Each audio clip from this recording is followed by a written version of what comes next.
Turn on the mics. Turn on mic, then they just tap that. There you go.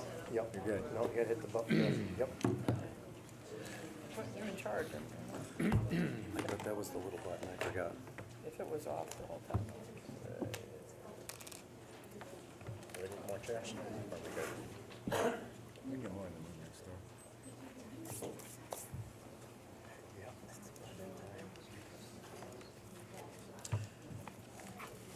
Good evening. Today is Monday, April the 7th, 2025.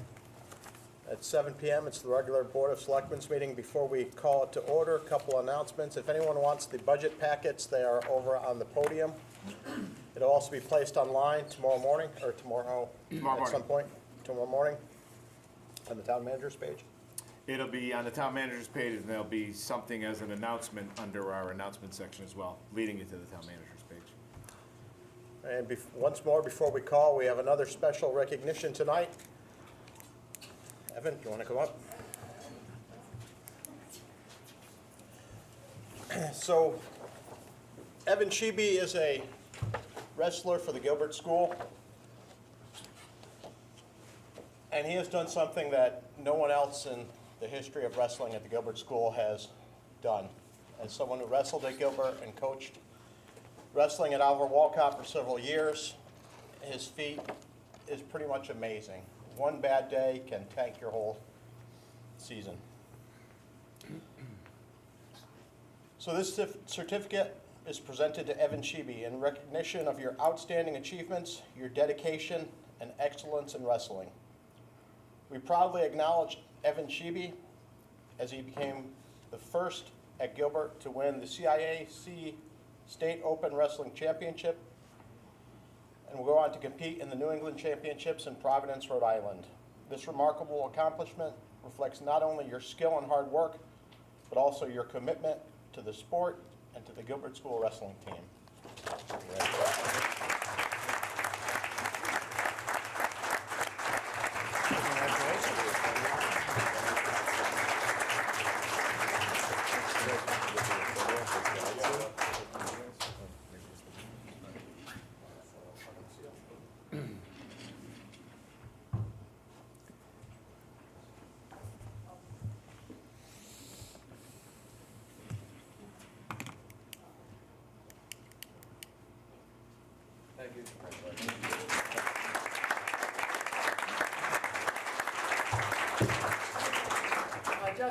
Just a little note to go with all that. His dad, who was taking the picture, was actually, I remember him wrestling in high school when I was an athletic administrator. And Devin's uncle as well. And I remember his grandfather always being at the matches and whatnot. So there's a long lineage of history there in terms of the sport. And Evan's wrestling in a day with, so many more kids that are just as prepared as he is, and he did a great job from my background in athletics and whatnot, and from the board's perspective. So congratulations.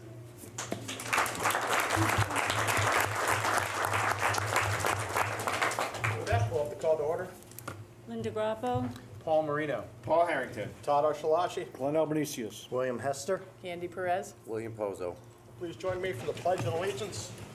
I pledge allegiance to the flag of the United States of America and to the republic for which it stands, one nation, under God, indivisible, with liberty and justice for all.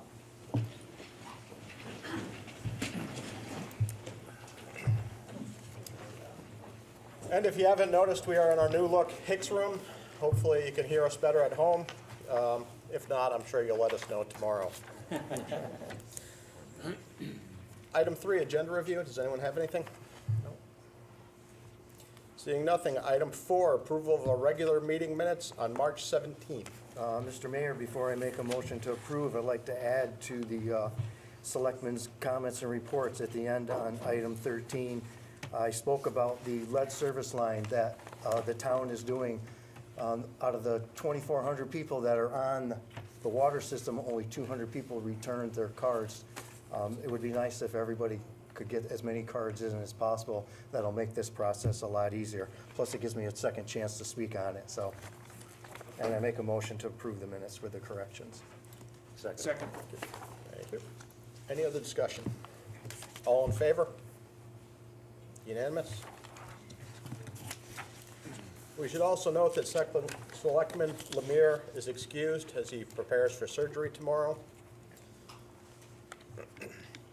Moving on to item 5, citizens' comments. The Board of Selectmen welcomes public comment. Speakers will be limited to 3 minutes and may speak once. Please give your name and address. Anyone wishing to speak. Could you also, Todd, tell everybody there's a public hearing on the budget, and they'll be able to speak then, too? You will be able to speak at the public hearing a little farther down the meeting under new business as well. Mr. Mayor, would you tell them when they come up? Please hit the red microphone button to turn that one on. Okay. Turn green? Yes. It does. Green means go. Green means go. All right, fantastic. That's good for me. Tap the, Nope, the at mic. the edge, there There you you go. go. There you go. Okay, very good. My name is Nora Mukarski, 605 West Wakefield Boulevard. I'm the Board of Ed chairperson here for the Winchester Public Schools. I'll be brief, but I do want to say that I want to stop your scissors. I recognize that the Board of Education budget looks like a sore thumb, if you will, because it is a big ask this year. But it's something that is a perfect storm with the loss of grant monies, alliance monies, commissioner network money over the last 10 years after we come out of receivership. Unfortunately, the burden is more and more on the local taxpayer. That we get. Board members, 9-0, we combed over and we cut our own budget at $250,000, giving you the budget that you see in your presentation today. But I do ask that you ask Dr. Luby what the scenarios would look like if we further cut. What cuts would look at, various situations, and then what is discretionable, which is not much at all. It's less than 0.5% of the budget itself, which is discretionary. So I encourage you to keep moving forward as a district. When we talk about grand list growth, one of the ways in which it grows is by attracting people with a good educational system. So I see it as an investment, even though the grand list right now is relatively flat. I think it's pretty critical. One of the things incumbent upon the Board of Ed is to get our parents out. And that's some of the things that we started to do. And you see a larger crowd here than you probably haven't seen in a long time. You also saw a larger crowd at the presentation of the board budget at Pearson. I've got 5 people that have written to me about their support for the budget. These are not just employees in the district, these are parents in the district. And they say to support the budget as it is, that there should be no more cuts to the schools. I've got a former student of mine who's now a resident of Winchester for 10 years who also says that the salaries need to be more competitive. We do have dedicated teachers inside our system that want to keep dedicated people because what matters is the people on the ground, and I think that's very important. So the investment that we're seeing here that we need to continue on is very important to us as a school system, but it's also very important to us as a town. And I encourage you once again to talk to Dr. Luby here to tell you what the scenarios would be if you were to ask for certain cuts. But once again, I want to remind you that the Winchester Board of Ed voted unanimously across party lines 9-0 for this budget. And it's wise, it's prudent, it's something financially that we looked at very closely and combed over every possible avenue. Okay, thank you. Do I hit the button? You can. Time out? Okay. The green one. Hit the, there you go.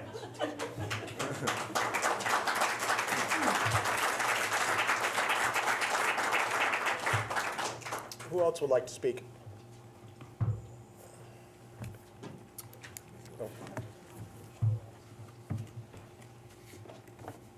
I'm sorry, I missed. That's okay. So the little red microphone that's blinking at you, just hit that one. Anyone you want. There you go. Hi, my name is Christine Rylander, 46 East Mountain Avenue.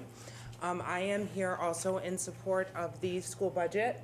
It is imperative that we have a strong school system in order to have a strong town. I think it is also very important that we change the narrative in regards to mill rates and mill rate increases. That is only going to put us back into receivership. That will only damage our home values, and that will only result in further mill rate increases. Again, I am here as a parent and a taxpayer here in Winstead, and I support the Board of Education budget, and I ask you to please go with the budget that the board has looked at and that that Dr. Luby spent so much time preparing. Thank you.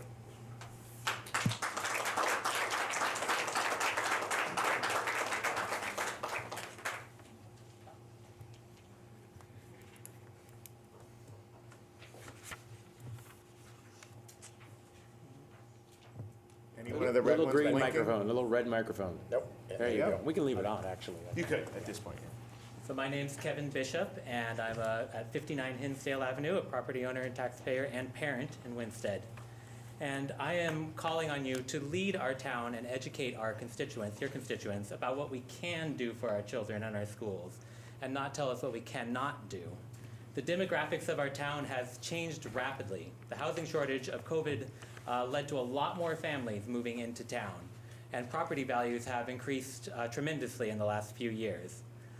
You're not governing the same town you were 5 years ago. Parents are becoming more engaged and aware and are wanting to support our schools en masse. Our new superintendent is working overtime to build renewed trust with parents and renewed trust in our district. I've been talking with a ton of parents myself who are motivated to speak with you, to turn out to vote. In the past, you may have had low voter turnout on referendums due to people being unaware of situations, but things are changing, and I can say that is not the case among the majority of parents this year. And the number of families and parents is rapidly growing in our town. And it's time to listen, inspire, lead, and encourage our educators and children. Some numbers in the budget really stuck out to me, and the biggest one that I could see is that since 2020, there's been a 16% increase in student enrollment in our schools due to these changes in the demographics and more families moving in. And during the same time, there's been an inflation rate of 21%. However, the total school budget increase across those 5 years was only about 8%. So that is why we are a little bit in a hole right now. And this is why, even if you see the actual dollar amount increasing this year, we still are facing cuts. Just this 1 year, we're facing 4% more students just from this school year to the next school year. And I think everybody can agree that to build wealth, one must invest. And one of the biggest determiners of property value is the quality of a school district. Families like mine will not buy homes in towns with poor school districts, and we will move out of town if the school district could not educate our children well. So funding our schools is an investment in the wealth of every property owner of Winchester. In the last few years, the last 5 years, our schools have greatly improved despite the inability to even keep a level amount of per capita funding or even keep pace with inflation. And as our schools have improved, so have the value of property. The home vacancy rate is down, and it shows that investing in our children is an investment to everybody in the town. Our Board of Education and our superintendent, they are the experts. They've laid out their budget. They're not asking for a ton. They're asking us to keep pace with the growing number of students, keep pace with inflation, and gradually start to make up for what we've missed in the past. So please listen to our experts, visit our schools, and use your roles to inspire our town to be better for our children. Thank you.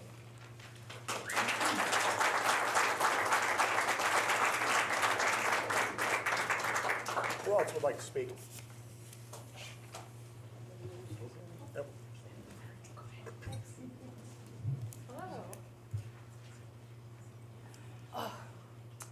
My name's Eleanor Bishop.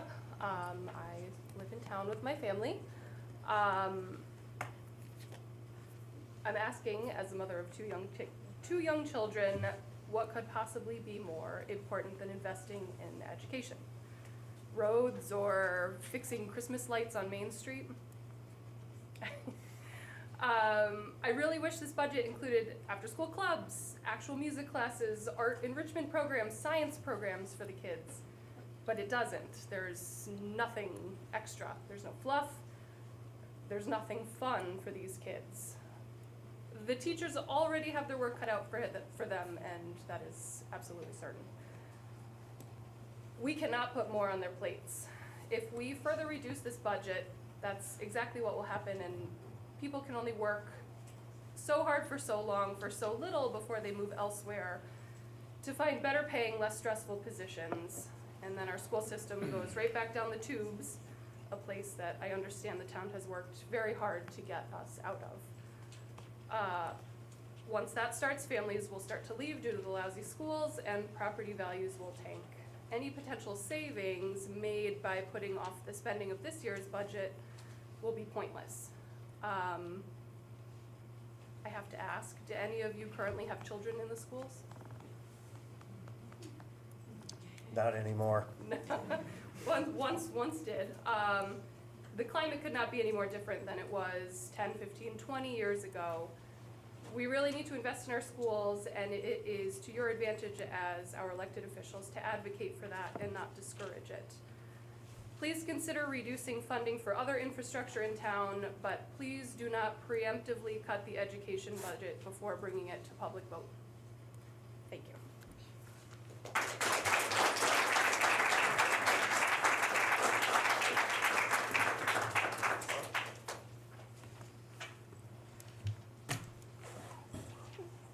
Good evening.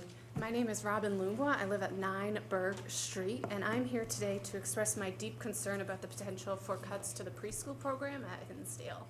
I understand from communications from the school that if there are budget cuts, the preschool program is in jeopardy next year. I have twins in the pre-K3 program this year, and I can tell you that every day they've shown up to school with curiosity, excitement, and a desire to learn. They're working hard, even at their tender ages, absorbing new skills, making new friends, and beginning to build the foundation for a lifetime of learning. Cutting or reducing full-time pre-K for these students is not just a budget decision, it's a betrayal of our youngest learners. Cutting pre-K for them says the hard work and dedication they bring every day aren't worth investing in. The truth is, public preschool isn't a luxury or a nice to have. It's a necessary foundation. Research consistently shows early education dramatically improves a child's chance of academic success, emotional stability, and social well-being. When we disrupt a child's first years in formal education, we place unnecessary obstacles in their way and set them up for failure before they even have a chance to begin. Just 5 more pages. No, I'm kidding. Our youngest learners deserve better. They deserve to know that when they show up every day ready to learn and grow, that we as a community show up ready to support them. I urge you to commit to reject all budget cuts to the preschool program, and I urge you to make that commitment today to enable families to plan for the next school year and to minimize the disruption to the education of our youngest learners. Thanks very much.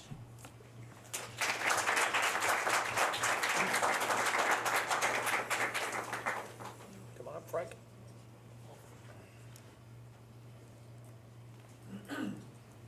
Still on, I guess. Still on. Good evening, all. I'd like to say, Mr. Marino, at the end of last year's budget hearings, you made a statement that the 3 referendums brought new light into the board here on making efficiencies across the town. I hope that will be the first step we do this year also, is look at everything, do the efficiencies that are necessary, and provide us a town with a good budget.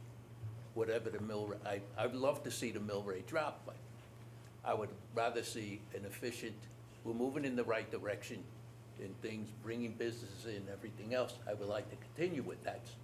But I think if we can get efficiencies to make the city better, that would be the right budget. Thank you.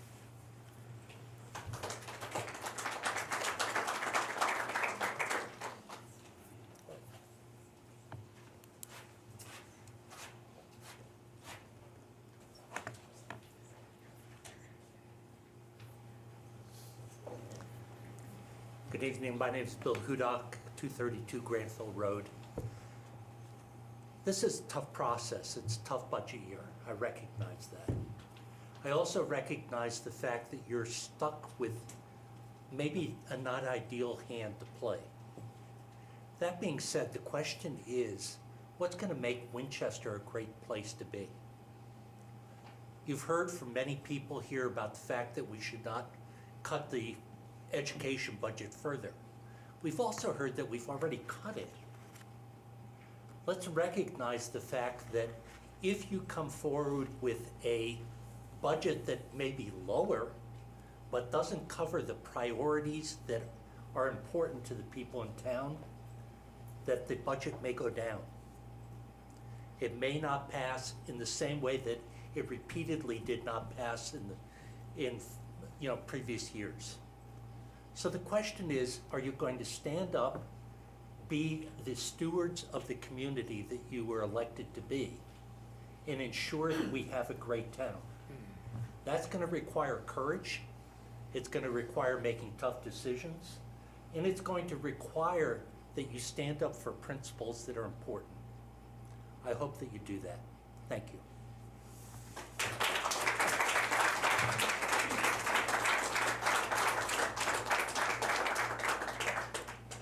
Next.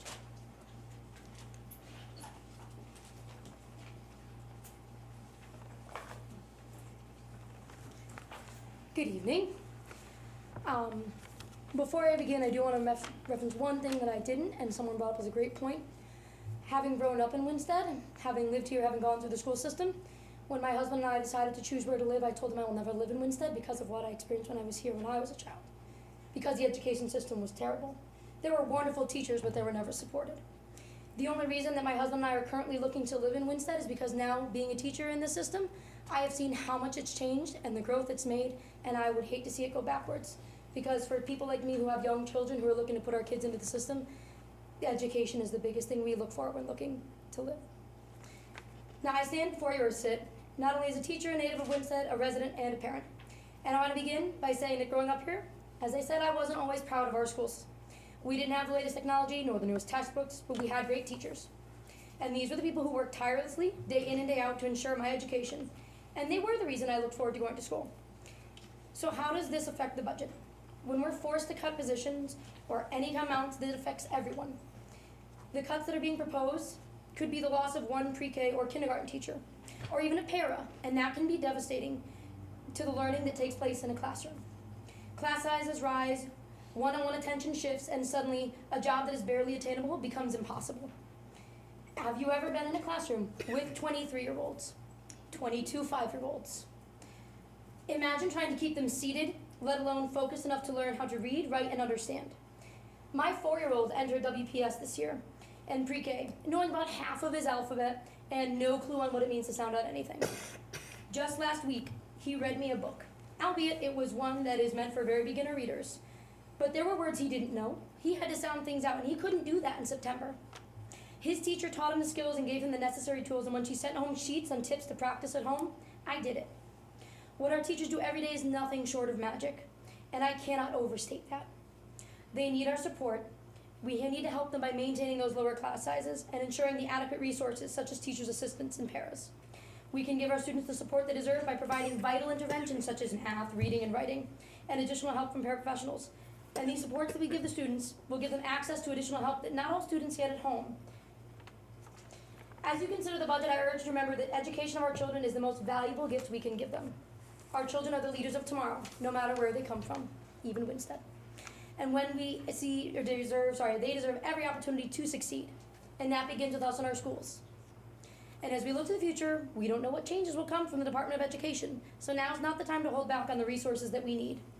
If concerns about the budget are on your mind, I encourage you to look at other parts of the budget, as I and others have.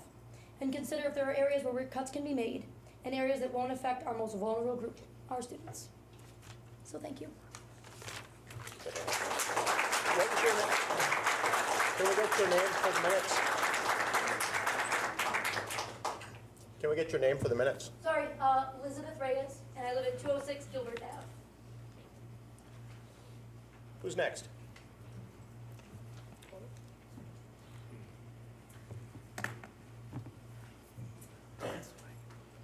Green light means go, right? Green lights go.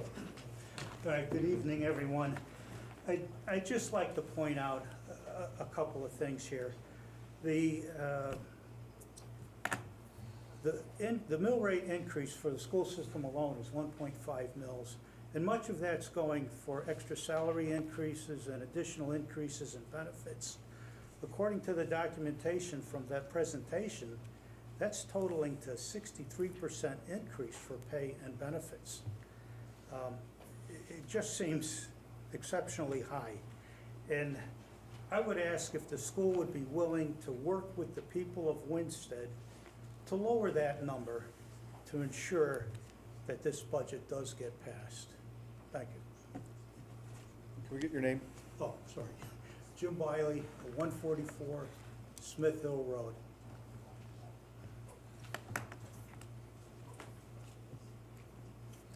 Next.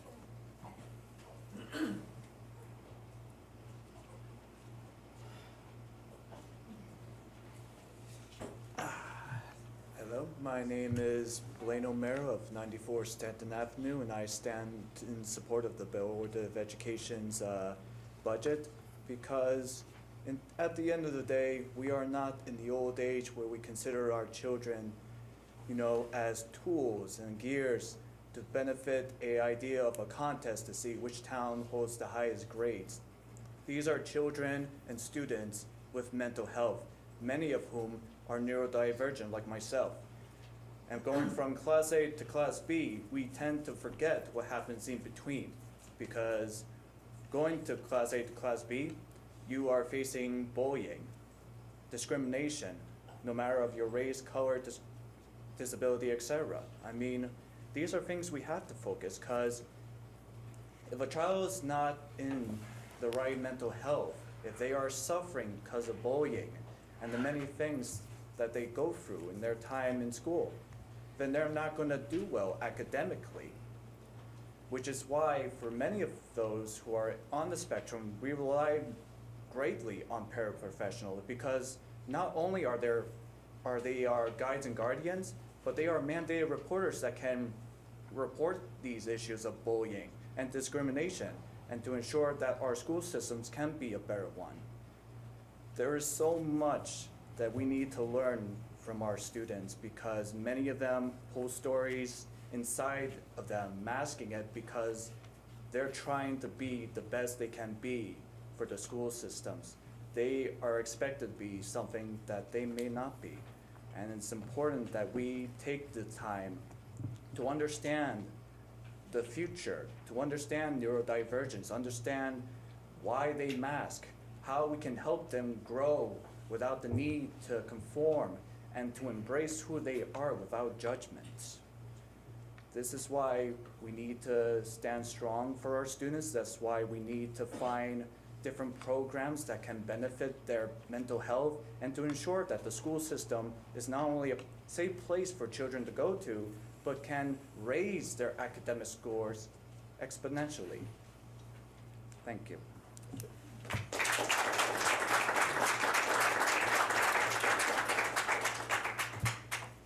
Anyone else wish to speak? There'll be another section. Good evening.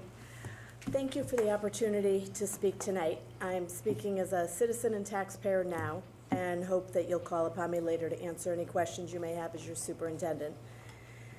I live at 111 Torringford Street, so I actually live here now because I really do love the Winchester Public Schools and wanted to really be a part of the community.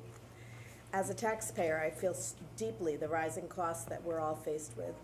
Over the last dozen years, the cost of eggs has risen more than 200%, the cost of milk has risen more than 40%, and the cost of an iPhone has gone up more than 300%. It's gotten very expensive to have the things we want and need, but I have them. Do you? Do you have eggs and milk in your refrigerator right now? Are you carrying a supercomputer of an iPhone in your pocket? Somehow when prices go up, we figure out how to still have the things we need and want. It isn't reasonable to ask the schools to go without the staff and tools they need to educate the children of Winchester just because it's gotten more expensive.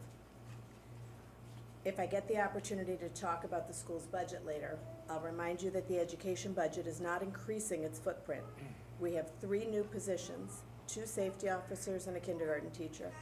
To make room for those, we eliminated 4 other positions. The student population has risen 16%, but staffing has only risen 2% over the last half dozen years. Just like expenses have gone up for us in our homes and our lives, things have gotten more expensive for the schools. While inflation has risen more than 30% over the last dozen years, our school budget rose only 12%. We've tightened our belts every year to be accommodating, and we have nothing left to give. The increase in the school budget this year is driven primarily by 2 things. Our increase in special education costs is roughly $360,000. Our health benefits are up more than $400,000. These are not controllable costs for us. We're not asking for an increase in our program. We're asking to continue doing business in the already austere way that we're doing it. It will, however, cost more than it did before to do that. Just like it will cost more to use our phones and ask someone to pick us up a dozen eggs on the way home. We need to invest in our community so that we can be an appealing place for people and businesses to come to. When you support our schools, the community will flourish and grow, and ultimately, our taxes will reflect that growth. Thank you.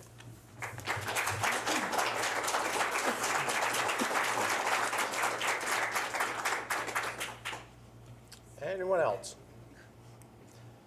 There'll be another round of citizens' comments after new business, and during the public hearing, you can speak as well. And moving on to item 6, town manager's report. Thank you, Mr. Mayor. I'm going to keep this report concise. Obviously, we have a pretty packed agenda tonight and a very lengthy budget document that I want to run all of the board through, and obviously our public. But real quick on some highlights over the last few weeks.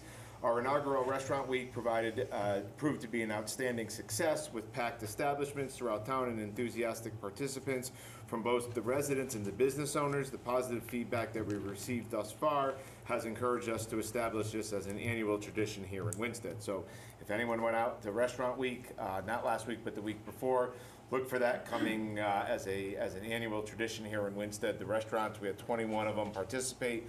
We'll obviously look to increase that, but I know our residents were real appreciative of it, and the restaurant owners were also very appreciative of it as well. On another note, I'm happy to report that Marshall's has applied and paid for their permit to start the renovation of the Ledgebrook Plaza. That work could begin as shortly as early next week. Moving on, I know some of our residents and some of our Board of Selectmen, there was an AMP community engagement session that drew impressive attendance. The interactive format, which divided participants into small working groups, generated valuable feedback sessions about potential town improvements. They were gearing it a lot towards, their establishment, but we also ended up talking a lot about the town. I walked away from that meeting with a lot of great ideas, and appreciate AMP for hosting that, and also, including myself to be a part of it, to hear everything that was going on. Interesting that over the past 2-3 weeks, that there are a lot of resident meetings that were being requested from the town manager office. They ranged anywhere from helping out on improving municipal communication to just acknowledging the recent town improvement.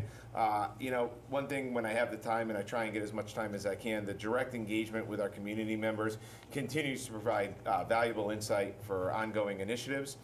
We met with the DOT commissioner, or the DOT, regarding the 5310 senior bus service grants. Our transportation coordinator, Jen, she knocked it out of the park. The DOT left that meeting last week feeling that the 2 buses that we received just last fiscal year, that we are implementing the programs as the state of Connecticut sees, and we don't have to worry about any type of clawbacks for those grants that we were given. Big shout out to the Sue Grossman Shovel Ready Committee. They continue to make substantial progress. We've established promising communication channels with the DOT commissioner regarding matching funds. We did get turned down on one particular match, but the commissioner did come back with several other options for us to go and apply to get that $500,000 match. I'm excited to get the Thursday's meeting to meet with the Sue Grossman Shovel Ready Committee.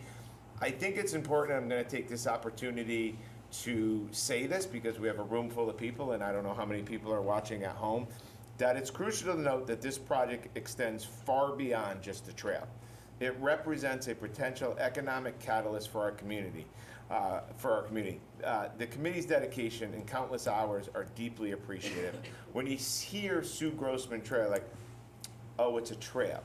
It's far bigger than a trail. And in fact, we've started to brainstorm that it'll be known the Sue Grossman Trail, but what can we also call it? Because the economic impact that it could have on this town would be massive. So if you come up with a great name, please share it with me or anybody else, but it'll always be called the Sue Grossman Trail, but it's far more than just a trail.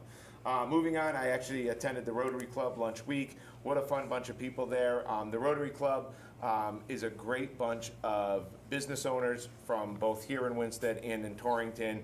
After that meeting, I had several of the business owners reach out and wanted to have one-on-one meetings with me, so excited to have those meetings in the coming future. And finally, as you all are aware, last Thursday we had our town meeting for those 3 properties. I'm happy to report that contracts are moving along quickly, and we should have all 3 of them closed up within the 30-day time period of what our ordinance calls for. With that, I will open it up for questions. Again, I did try and keep it short tonight because of what's on the agenda. Questions from the board? So Main Street's being marked up. Excellent question. Main Street is being marked up. I see it outside my my office window every day. That is a call before you dig. That's for the Eversource new gas lines that they're looking to put in. So I am meeting with both Frontier and, Charter and Eversource next week to discuss all of the work that's going to be done at night, but be prepared that unfortunately or fortunately, Main Street's going to get torn up a little bit as Eversource and Charter replace some of their infrastructure underneath Main Street. So those what those painting markings are on Main Street right now. Well, does, because it's a state highway, will they have the same rules that we have on our side streets where they have to pave curb to curb? Or will they just be patching? That's an excellent question. I don't know the answer to that. Trying to think. State roads. Well, you could ask them when you. Yeah, and it's interesting because obviously they'll have to, they got to pull permits from the DOT, and we do have a nice direct line to the DOT now. So obviously, and I would assume, the board would obviously curb to curb with paving. We're not going to let them just patch job our streets.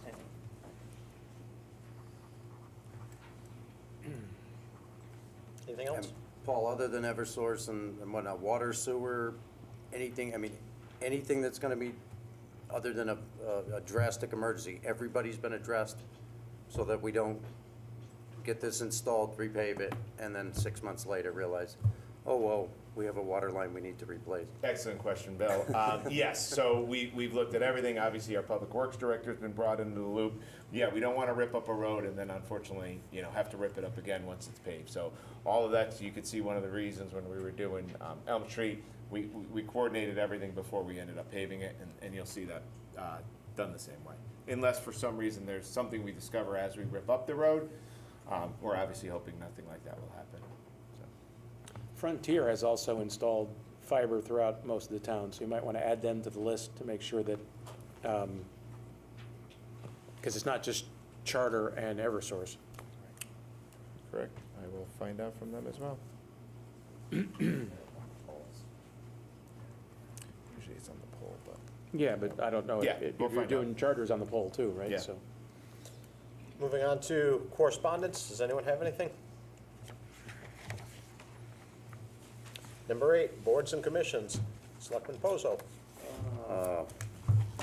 We have one reappointment tonight. Nothing else. We have many openings on all the commissions. So we'd like to see people come forward and volunteer for that. With that, I'd like to make a motion to reappoint Jack Bork to the Soldiers Monument Commission, term to expire 6/2029. I'll second. Any discussion? All in favor? Unanimous? Hey, Bill, just to follow up on that, I just counted, there are 20 open board positions at the moment. 4 on architectural review, 2 on conservation, 6 on cultural district commission, 2 on historic, 3 on inland wetlands, multiple on Laurel City, I didn't even count those, 1 on the rec board, and 2 on zoning board of appeals. Since we have a large crowd tonight of active citizens and perhaps an audience at home, please get involved. Thank you. We can add your name tonight for consideration. Exactly. At the So- next meeting, if anybody'd like. So I'd like to ask about what happened to the person that made the application for inland wetlands. There's a person lived on Monroe Street. It was in our last packet. Troy said that he was gonna vet her. I would like her name, if we go back in the minutes, or go back to last week's. If anybody has them, I'd like to get that person up under step 1 under consideration.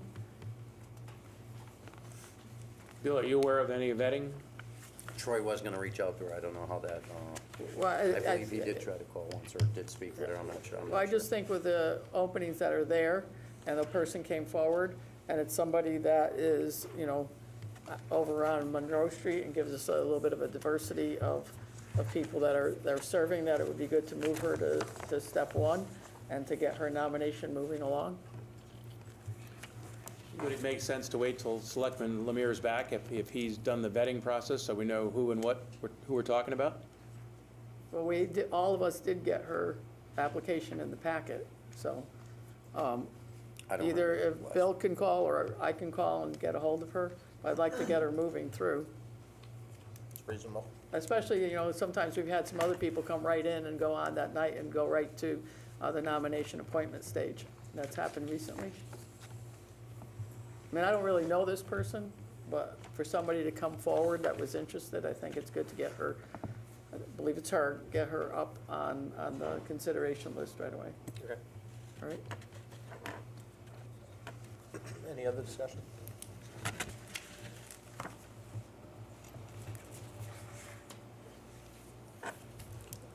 You got the vote, right? Okay. Moving on to item 9, we have no unfinished business. Item 10, at this point, we'd like to begin the Board of Selectmen public hearing on the town side of the fiscal year 25-26 town budget. As the board didn't appoint a moderator per charter, the mayor will act as moderator. At this point, I'd like to turn the presentation over to Town Manager Paul Harrington. Thank you, Mr. Moderator / Mr. Mayor. So tonight, we're gonna run through roughly 38 slides. We're not gonna, you know, it's not gonna be all night. I know some of you, I was asked in the hallway, do you really gonna go till 3 o'clock tonight? I promise you, this portion will not go to 3 o'clock. After this, it's up to the board, but this portion, you will not be here till 3 a.m. in the morning. But this is how this whole process works. This is the Board of Ed budget, the town budget, all rolled into one. But I think it's important, because we have a room full of people and probably several people watching at home, is let's talk a little bit about the budget process and how we actually got to where we are tonight. So first and foremost, back in August of 2024, the Board of Selectmen adopted the approved fiscal year 2025 budget. That technically began on July 1st and runs us all the way through June 30th. The budget that we're going to go through tonight, the proposed budget from the town manager, would begin on July 1st and take July 1st of 2025, and then take us all the way through June 30th of 2026. Back in October of 2024, believe it or not, just a short few months after we had an approved budget, we started working on our next budget. Back in October, we did a capital improvement plan, and we had kickoff meetings. Capitals are something obviously the town needs. It's infrastructure, it's equipment, it's anything you can think of that, you know, you can basically hold in your hand or actually, you know, do something with. That process actually began back in October 2024. In November of 2024, department leaders submitted their CIP request to the budget office. So we started asking all our department heads to say, okay, what do you all want for capitals? What does your department need for a capital item? December 2024, department leaders were sent blank operating templates, zero-based budgeting. So we pushed out a whole bunch of blank Excel sheets to all of our departments here in town, and we said, I want you to look at all of your line items, and I want you to tell me what you need for each of those particular line items. From the paperclip line item, to staff line item, to you name it. In this book right here, there's 5,000 pages. Of the town budget, and then there's an additional 87, 88 pages at the Board of Ed budget. So a little over, almost close to 5,100 pages make up the entire budget that we're gonna go through tonight. January 2025, department leaders finalized their operating budget and submitted their formal requests to me as the town manager. From there, in February 2025, the town manager, who's obviously me, held one-on-one meetings with each department leader to review their budget requests. Last year, if you're keeping score, I came in pretty late. I came in October 22nd, and the budget process had already started. This year, you're gonna hear me talk even a little bit more comfortable with this budget, because this budget, I got to see get built line by line by line by line. So I'm very fortunate this year that I was here for the entire budget process and was able to build it line by line by line. One of the things that we did this year with each of our department heads is we sat down and we looked at historical data. If you go back to last year and I looked at run rates and everything like that, we looked at each line item and we looked at the history of each particular of those line items. And we said, okay, what did we spend over the last 3 years? Do we see that we've been under budgeting, or do we see that we've been over budgeting? And we built our budget based off of historical data and market trends as well. Historical data is great, except when you have, as one of our public input people said, you have inflation that's going through the roof, everything like that. So historical data is really, really important, but you also have to look at what's the current, market trend that's going out there. February 18th, the assessor's office submitted the 2024 grand list. We're going to go through that tonight. March 2025, I finalized the budget, and then on March 14th, a day early, because Charter said I had to submit it by March 15th, but that was a Saturday, so I got it done on a Friday. I submitted the proposed budget that we're going to go through tonight to the Board of Selectmen. On March 2025, I think I've seen a lot of familiar faces. Our superintendent, Julie, Ms. Luby, sorry, presented her budget to the town. And you're going to see that number roll into the entire town budget tonight. So that was the budget process. It did start back in October, and here we are now, April 7th of the rest of it. And as we get through the slides, you'll see where it goes from here after tonight. So one of the things I mentioned is our assessor did submit the grand list. You can see the 2023 grand list and the 2024 grand list. Now I'm going to go through these slides. I don't want to read each of the numbers because if we start talking too much about numbers, we're going to get lost with all the different numbers that we say. But I want to call out some important things. So you'll see that the real estate grand list between the 2023 grand list and the 2024 grand list did actually increase by 8.9 million. But wait, when you go down to the elderly homeowners grand list, which roughly was 13 point some odd million dollars, that no longer is being taken separately. We're just rolling it all into the grand list. So when you take out $13 million, our actual real estate grand list dropped about $5 million. Then you look at the motor vehicle grand list. Last year was about $95 million. This year it's $91 million, a drop of $4.2 million there. One of the things that this board voted, and we do have some lovely laws that come out of Hartford that actually created this problem of the drop in the grand list. No longer is it the Kelly Blue Book value, it's the suggested retail value, and it's a percentage of that. This year, newer cars are going to be at 90%, and it drops, each year after that. But our friends down in Hartford literally passed a bill that literally took roughly $4.2 million away from our motor vehicle grand list. And last but not least, one of the positives is personal property grand list did grow just over $2 million. If y'all remember last year, I asked the board if we could do a personal property tax audit. We did have some success with it. I think the bigger success is when people knew we were going to do a personal property tax audit. They may have been a little bit more forthcoming on their declarations that they submitted to us. Well, we might as well start being, a little bit more forthcoming with that. So all in all, the total grand list dropped just under $5 million. There we go.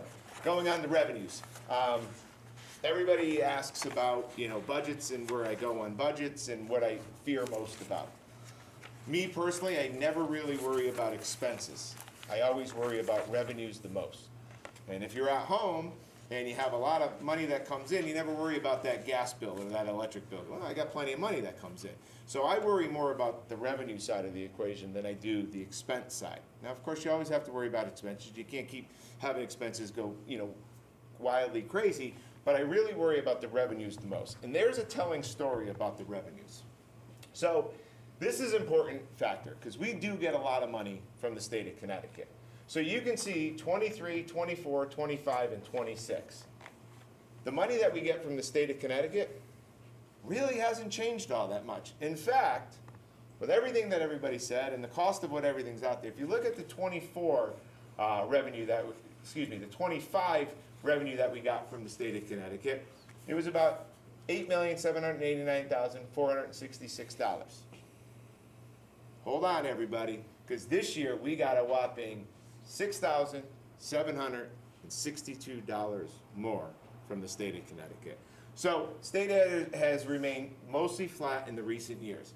However, as we all know, costs have been on the rise. This puts the burden on towns to source more tax dollars to maintain services, while Hartford has year-over-year budget surpluses.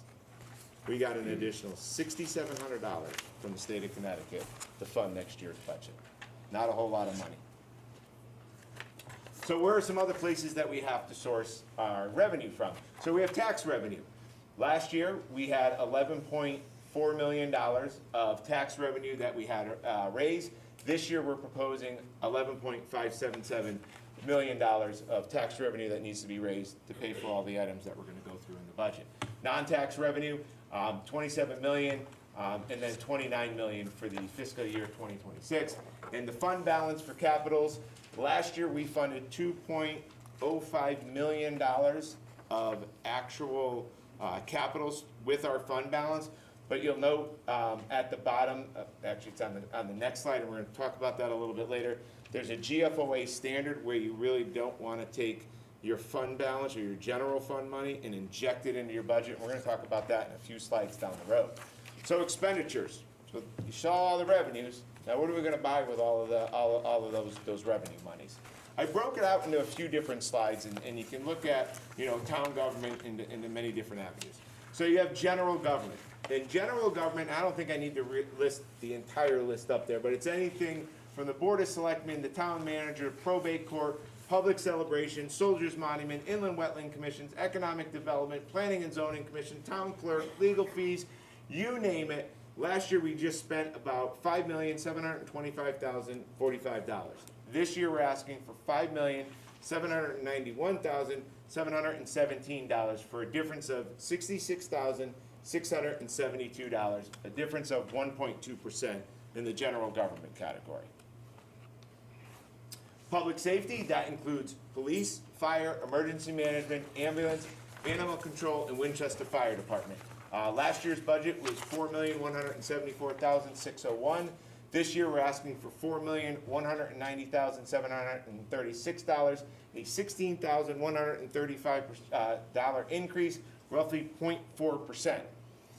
In that also does include a new police officer in that as well. So we were able to, again, going and looking at all the line items, we were able to fine tune some of the line items, and then obviously fund a proposed new police officer to help patrol our streets. But I will tell you, 6 out of the 7 new proposed positions have been cut. They weren't proposed into the budget. They are a deputy chief, a sergeant, 3 firefighters, and a Winchester, Tom said I was gonna mess that one up, Winchester Ambulance Association chief. So in public safety, we're up 0.4%. Public works, roughly going up 4.8%. Items that were not put into the proposed budget, 2 permanent temp help positions were requested. Winter storm depletion of salt reserves, we have to restock. Remember that one ice storm that we all got? And the rumor went around that we ran out of salt? We did. So we have to restock. I mean, we do have plenty of salt now and the weather's getting warmer, but this is an area where if we continue to cut, it's safety on the line, because we do need to get to work. We do need the schools to be open up, and we need the salt, we need the sand to obviously keep our roads safe.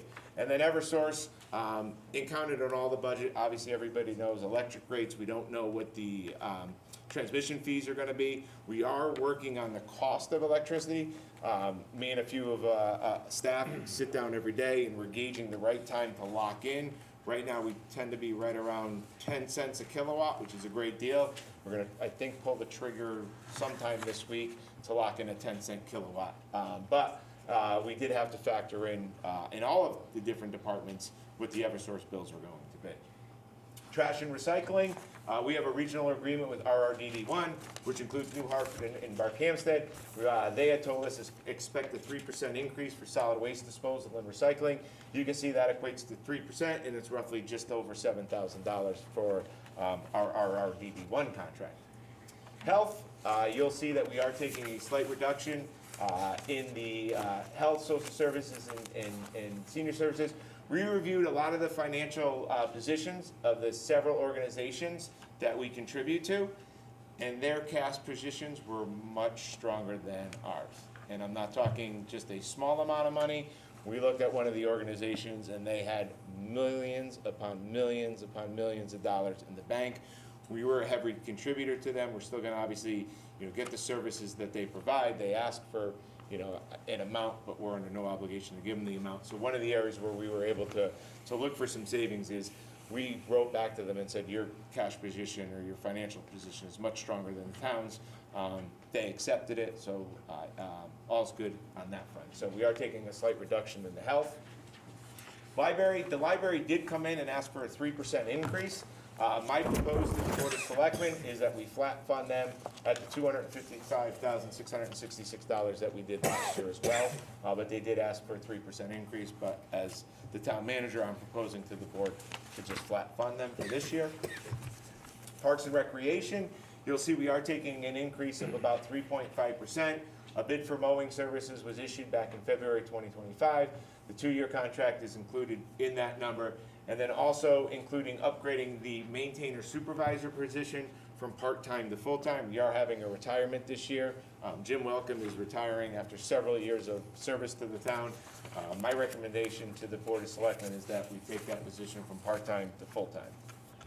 And then other shared costs, this includes interdepartmental services such as telephone, internet, copiers, postage, software, IT support, as well as labor contracts with UConn for a multi-department public administration intern. You'll see that we are actually taking a slight reduction of just under $5,000 in our shared service cost. Town support for education, it is going up slightly, 0.3%. Town support for education, which is important because I know we do have a lot of people out tonight that are looking at the education budget. These funds support various utilities at Hinsdale and Pearson, such as water, sewer, refuge, snow removal, postage, heating, gas, electricity, general maintenance, and it also includes wages for 4 part-time crossing guards. The increase right there in the number is because minimum wage went up for those part-time workers. So slight increase in town support for education. Debt administration, this was slightly of a windfall, obviously, because we're $423,000 less than last year. But we do need to have a meeting in the not-so-different future about the 22 bond funds. We're updating our debt service and cash flow estimates for these future discussions, but I'm happy to report that that $423,000 does come out of next year's budget, or proposed budget. And the Board of Education, as our superintendent spoke on the 25th, you can see that their ask is just under 7% at $1.5 million. They provided several documents to the Board of Selectmen that's included in the proposed budget. When you look at the summary document, you'll just see line item totals, but I know the Board of Education did do a great job providing us documentation, so we have that describing each of the line items. Moving on, operating transfers out. So this is where we talked about that $2 million number several slides ago. So in fiscal year 2025, we included both the general fund and balance transfers out into this department, which was roughly $2.05 million. GFOA standards say we should not inject general fund money into our operating budget. Rating agencies don't like it. I see Nancy's shaking her head, who sits on a board of finance.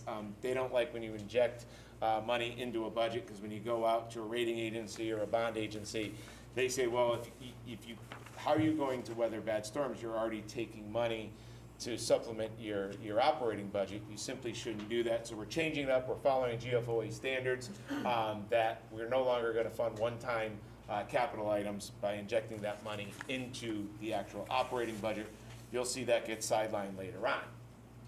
So the 2026 expenditures, you'll see that in 2025, we were $40,806,370.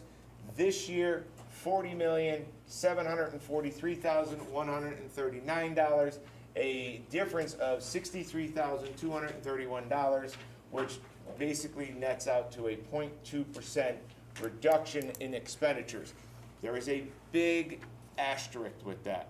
because what you've taken out is the $2 million of fund balance that was injected into last year's or into the operating budget. So well, wait a minute, we should have no proposed, mill rate increase or anything like that. The numbers are the numbers, but as we move forward and not take general fund money and put it into our operating, it'll straighten itself out. This is the 1 year that we had to take it on. It's showing that the budget is slightly less than last year. It's because we're not taking $2 million out of our savings account and pushing it into the operating budget. So this is the year we took it on, because 1 year you have to do it, and that was the year we decided to do it. It's always a fun graph to look at, and it gets asked about a lot, is what are the percentages of each department? I'll run through them real quickly. General government's 14%, public safety 10%, public works is 6%. Debt administration is 3%, transfer to the general fund is 2%, town support for education 2%, all other areas is 4%, Board of Education 59%. So if you want to know where your money is, there's the whole pie right there. Moving on, capital improvement plan for 2026. Projects completed refers to projects that do not require any additional funding beyond fiscal year 2025. While physical work on these projects may still be ongoing, all necessary funding has already been allocated. Here is the list of the capital items that no longer need any type of funding. Not guaranteeing that these projects are done, but I can tell you that we've paid for the projects and we can move forward with them. Just over $2.7 million of projects no longer need funding from any type of grants or town support. Now we got to look at next year's capital items. So when we sat down with all of our department heads, there were 59 projects that were requested. Tonight I am proposing, 27 of them to the Board of Selectmen to look at. There is a difference of obviously 32. I think that's important, because and sorry it's fine print, but I will have this presentation up online. These are all of the projects that the department heads had asked for. The ones that are yellow are the ones that I'm proposing tonight. And here they all are. That equates down to roughly, so the department request totaled just under $3 million in capitals. I'm proposing tonight $1.9 million in capitals, just about $1.5 million of it being general fund money, and another $400,000 will be used from non-general funds, which could be grants, which could be, I'll just leave it at grants. Most of them are going to be grants. How capitals are funded? There are two main sources of funding for capital projects: general fund and fund balance. So when I say general fund and fund balance, what I mean by general fund is that those are taxes that we've raised, we've put them in our general fund, and then we can write checks. Fund balance is our savings account. It's also referred to as a rainy day fund. So there's two ways. You can fund them with general fund, meaning we're going to ask for tax dollars to be spent. I use the term a lot, pay as you go. Or you could take money out of your savings account, the fund balance, and fund some of those capital items. General funds come from new tax revenue, which is in part directly impacts the mill rate. Fund balance dollars come from the surplus funds saved from previous years. Using these savings does not affect the mill rate. So you can see over the years what we've done. Back in 2023, you'll see that the general fund was 53.3% and fund balance was 46.7%. In 24, 46% of general fund and 53% of fund balance. Last year, we completely threw the equation out the door. We did 4% of general fund and we used 96% of our capital budget out of our fund balance. So this year, I'm suggesting we start bringing it back to where we were prior to, obviously, the current year that we're in, that 53% of our capital items are used with general fund and only 46% be used from our fund balance. What does this all mean? You roll everything up, you get to that $40 million number. So right now our mill rate is 27.24. The proposed mill rate that I've proposed to the Board of Selectmen, that it goes to 29.2. It's a mill rate increase of 1.96. It's a percentage increase of 7.20%. What does that really mean? Everybody says 7%, seems fair, too high, too low. Well, I always like to look at it the simplest way possible. So I've listed 4 properties up on the presentation. You can see that if your rough value of your house is $214,000, it's gonna assess at about $150,000. Your taxes right now are about $4,086. If this budget goes through as proposed, the new taxes would be $4,380. The daily property tax now is $11.19. The daily property tax at the proposed budget would be $12. And the additional tax burden per day is 81 cents. Per month, $24.17. And the additional tax burden per year is $294.07. You can look at them all. I don't think I want to go through every single one. But even at a $500,000 appraised property, which would assess at $350,000, that particular homeowner would be looking at an additional tax per year of, gotta look at my screen, $686, $56 a month, or $1.88 per day on the proposed budget. Conclusion. The reality is that businesses will not come to town that does not invest in itself. Families will not settle in a place that is falling apart. If we want economic development, if we want community growth, if we want the easier budgets, I sure do, that come with a thriving tax base, we must create an atmosphere that invites it.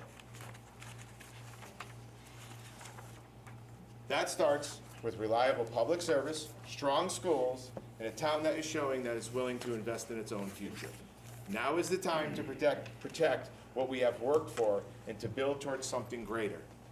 Winchester cannot afford to move backward.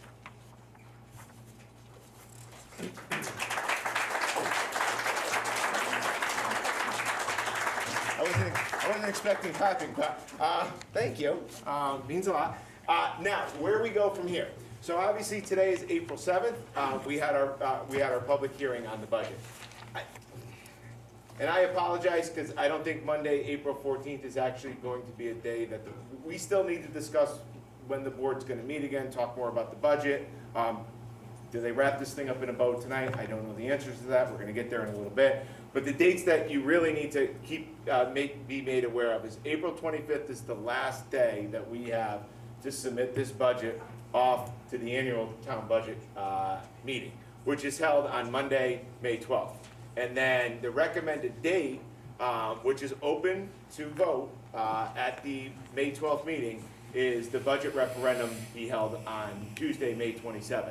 And that is by charter, how quickly we can do it. It cannot be held on Memorial Day weekend, just because Memorial Day weekend is earlier than it normally is. So don't plan on it being done. It simply can't happen because you need the time frame of 2 weeks after the town meeting, public hearing on the budget, or excuse me, the annual town meeting. It needed to be held at least 2 weeks after that, and the earliest that could be done is Tuesday, May 27th. So those are the dates that you need to keep in your head as this board meets, and now this is their first chance to discuss the budget. With that, thank you all for coming. I'll turn it back over to the mayor. At this point, are there any questions or comments from the board?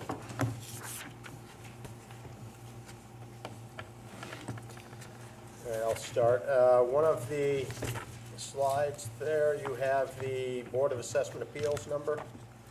We need Yes. a revision on that.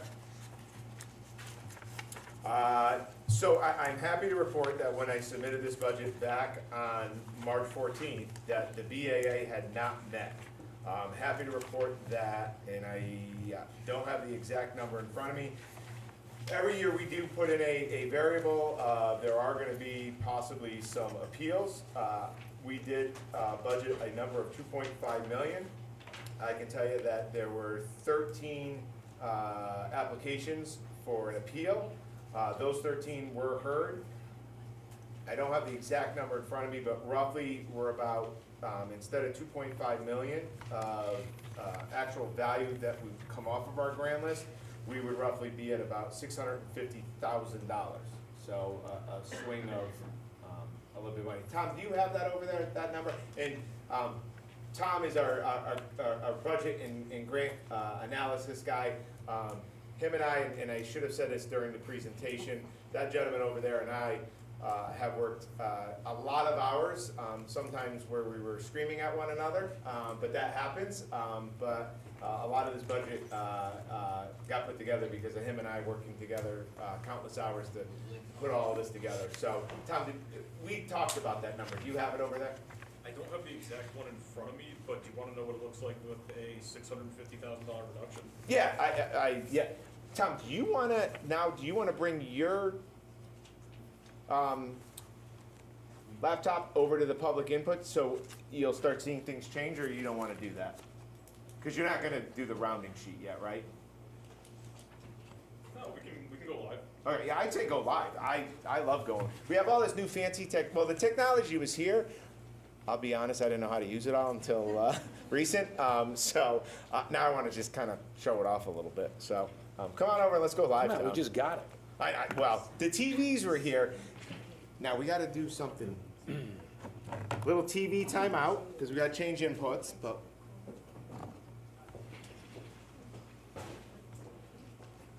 two different splitters, so you got to change the inputs. So while they're doing that, because of the way we have it listed on the agenda, are we going to ask questions as a board now? Or are we going to let public hearing go? Let the public talk during the hearing, and then we do our thing during B?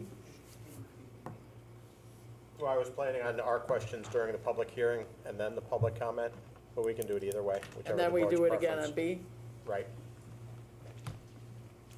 Actually, yeah, let's allow the public to speak first, and then we'll do our comments under section B. Okay. Okay, that's creepy. What? That's creepy.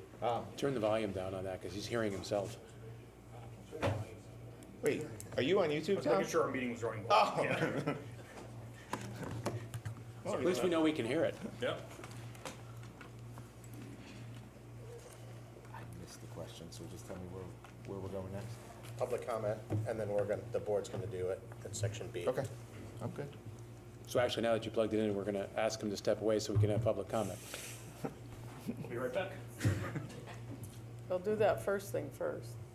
Oh yeah, With the 650? yeah. Change that to 650 instead of 2.5. So with that 650, what is now not really tentative BAA adjustment, your new mill rate has just gone down to 29.15, which is a mill rate increase of 1.91 or a 7% even tax rate increase. And is that the number you expect the BAA adjustments? So the BAAs are Truly done? be Yes, done? so the BAAs are done. There are no more hearings. I unfortunately didn't have the number tonight. It's easy to get, obviously, because all of the hearings are done. But it's roughly going to be at that $650,000 of value that we are giving back. It's not, and please don't think it's $650,000. It's actual value of a piece of property that, they came in, they thought, we thought their house was worth X, they thought the house was worth Y, they settled on some number, and it ended up being, that instead of losing $2.5 million of value, the town is actually only losing $650,000 of value after the BAA had met. Which equates to a smaller tax amount, well below 650. Correct, yeah. So if you were to put a value on, we had 2.5 in the budget, and now it's only $650,000, what does that mean in real dollars? It's probably about $28,000 if I were to guess. That's the mill rate adjustment you just made. That drove the mill rate down. It probably equaled about $28 million, or $28,000, excuse me. 28 million. Wow. About $1 million. You very rarely in municipal world talk about thousands. It's always millions. So there you go. We talk about thousands here, Paul. Yeah, we do. We counted paper clips last year. Okay. Any Shall I step questions? aside? Yeah, any questions in the audience? Come on. Change the agenda? Is public comment later on or not? This is public hearing. we're in the public hearing section. 10A.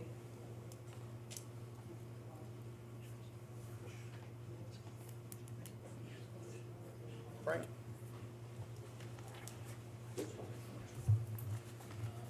Nothing to do with the line budget, but in 2022, we had the first capital budget. We sent the bonds, and we had a list of projects, list of streets that were gonna be redone, either capital or resurface. Are that done? Because I see a number of streets that I remember from the meeting haven't been touched. Paul should have all that So, information. through you, Mr. We'll work through the moderator, but you're fine, Frank, and I can answer that question. I believe at our next meeting, the 21st of April, we're gonna list all the roads that we've been completed. I mentioned to it quickly during the slideshow presentation, is that I can confidently say the early projections is we went out and we borrowed roughly $5 million. We've done about $8 to $9 million of actual road and infrastructure improvements. One of the reasons why I want to bring it back to the board is show the list of projects that we've completed, why I think we may need to go out and borrow more money, so we're not continuing, borrowing it from our rainy day fund. So at our next meeting on the 21st, you'll be able to get that list of all the roads that are done and roads that we're looking to do in the Well, future. I just wanna, at that time, there was a commitment made that that list will try to be completed in 5 years. That was the commitment, and I think that's why everybody and myself voted for the bond issue. I just wanna see if that, 4 years later, if we're on that schedule. That's all. Thank you. Close to that schedule. So next meeting. We got some work to make up, for Okay, sure, thank you. for sure.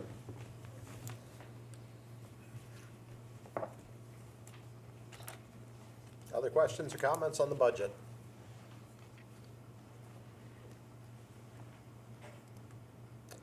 Moving on to 10B, Board of Selectmen discussion. Wait, did you say close the public hearing? At this point, motion to close the public hearing. So moved. Second. All in favor? That's everybody.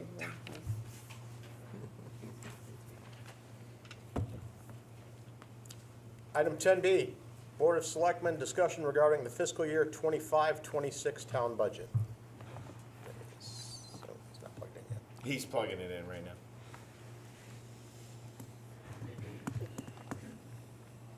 It'll just take, there you go. So I guess I'll ask you, Todd, what's the process from here as we're starting to ask questions tonight or look at things? What's our process? Or what are we going to be doing So, before the 25th? so we have to have the budget finalized by Friday, April 25th. We should probably have tonight's meeting. We should probably have a special meeting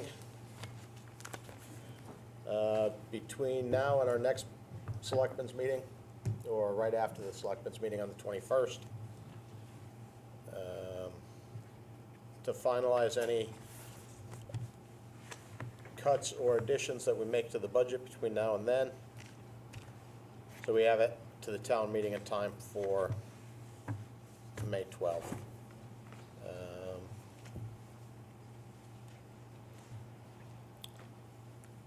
If I might, I would say that maybe we can meet this Wednesday or Thursday.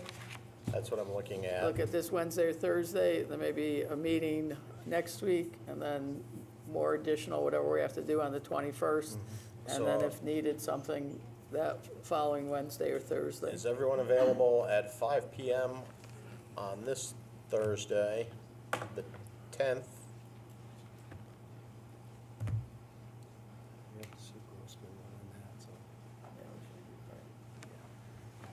Five might be early. Okay.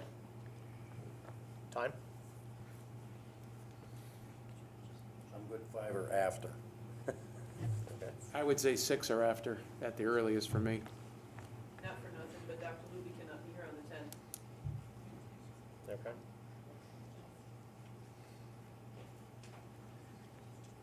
Or the 9th. I'm good on the 10th, Okay. so 5, 6.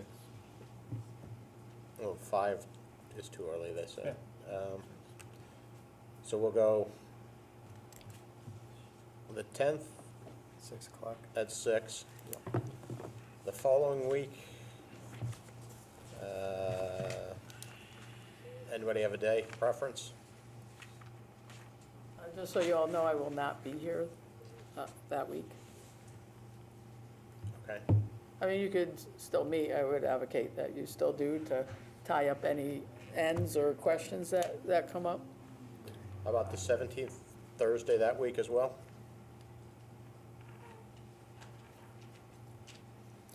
Six o'clock again? 6 o'clock? That was the 17th? Yep.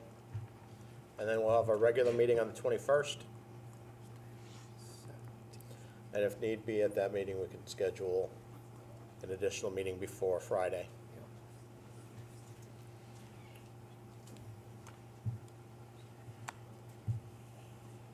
So we're looking at the 10th and the 17th at 6 o'clock.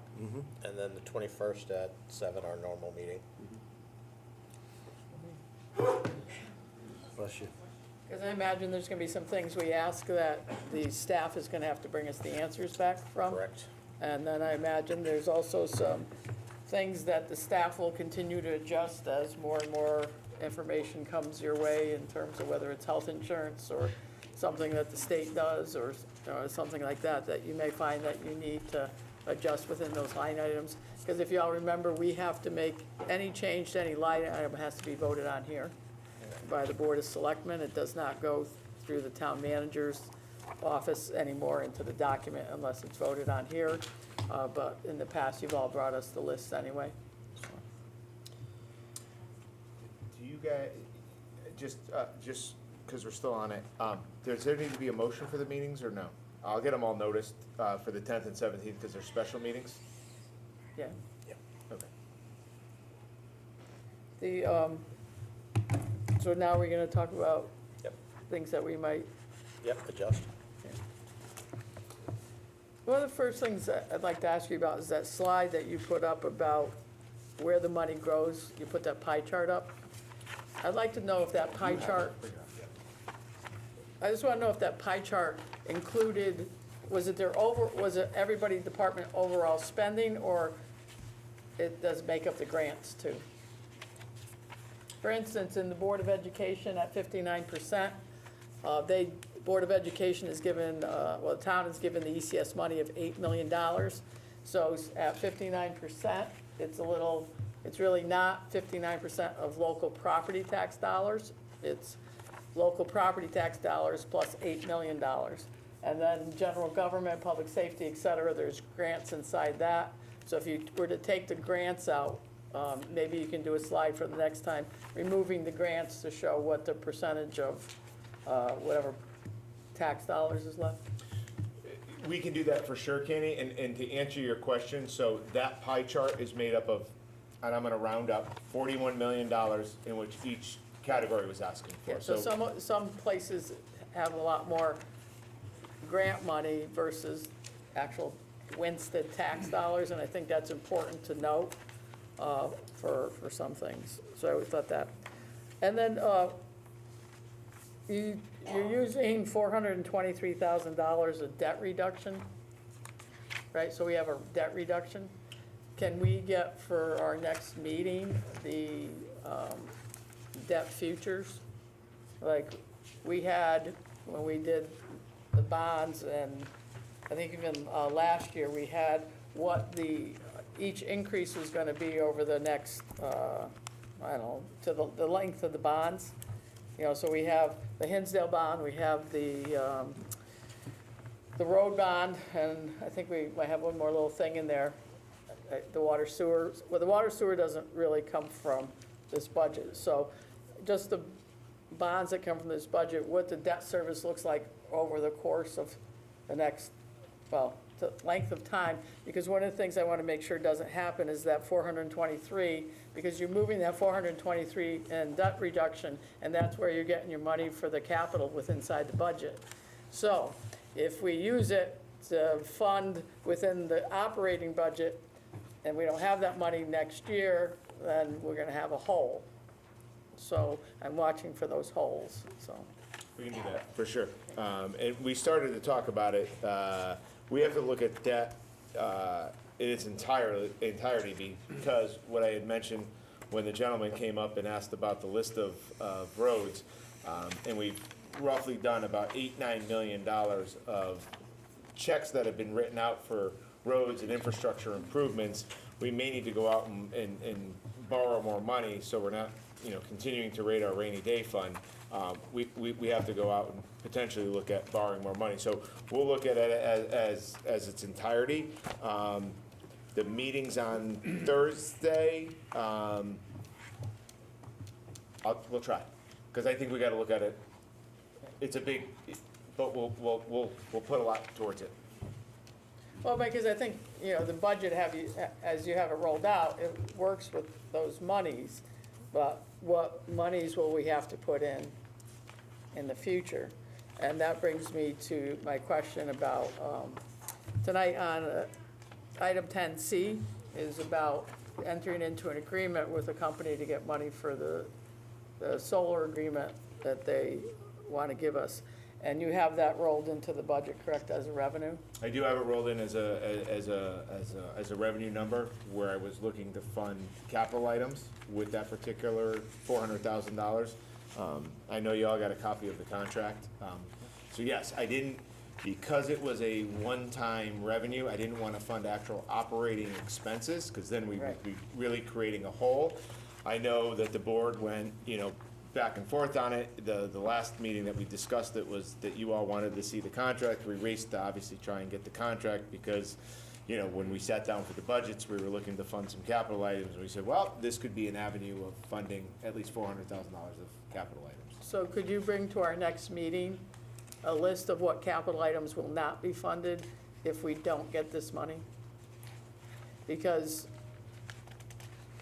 while it looks good in this little contract, and we're not sure where everything's going at the state or federal level, if we were not to get the money, what capital items would you postpone during the course of next year?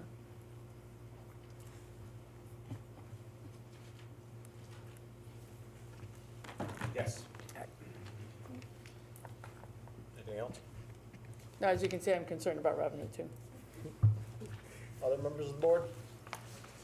Yeah, I actually have a couple questions for you, Paul. One's on the public celebrations. I see that's increased. What are we, I know we cut back on some parades, but what's the increase for? Tom, can you pull that up? What were we roughly going?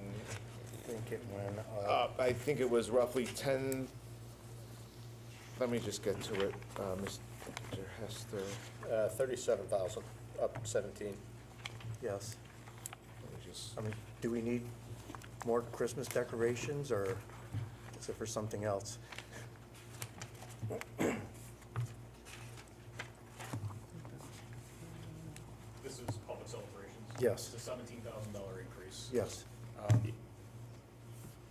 So we have the on-demand of obviously 5,000, but then we did increase the public celebration line $10,000. The town will be responsible for purchasing and installing the American flags on Main Street, DPW to install.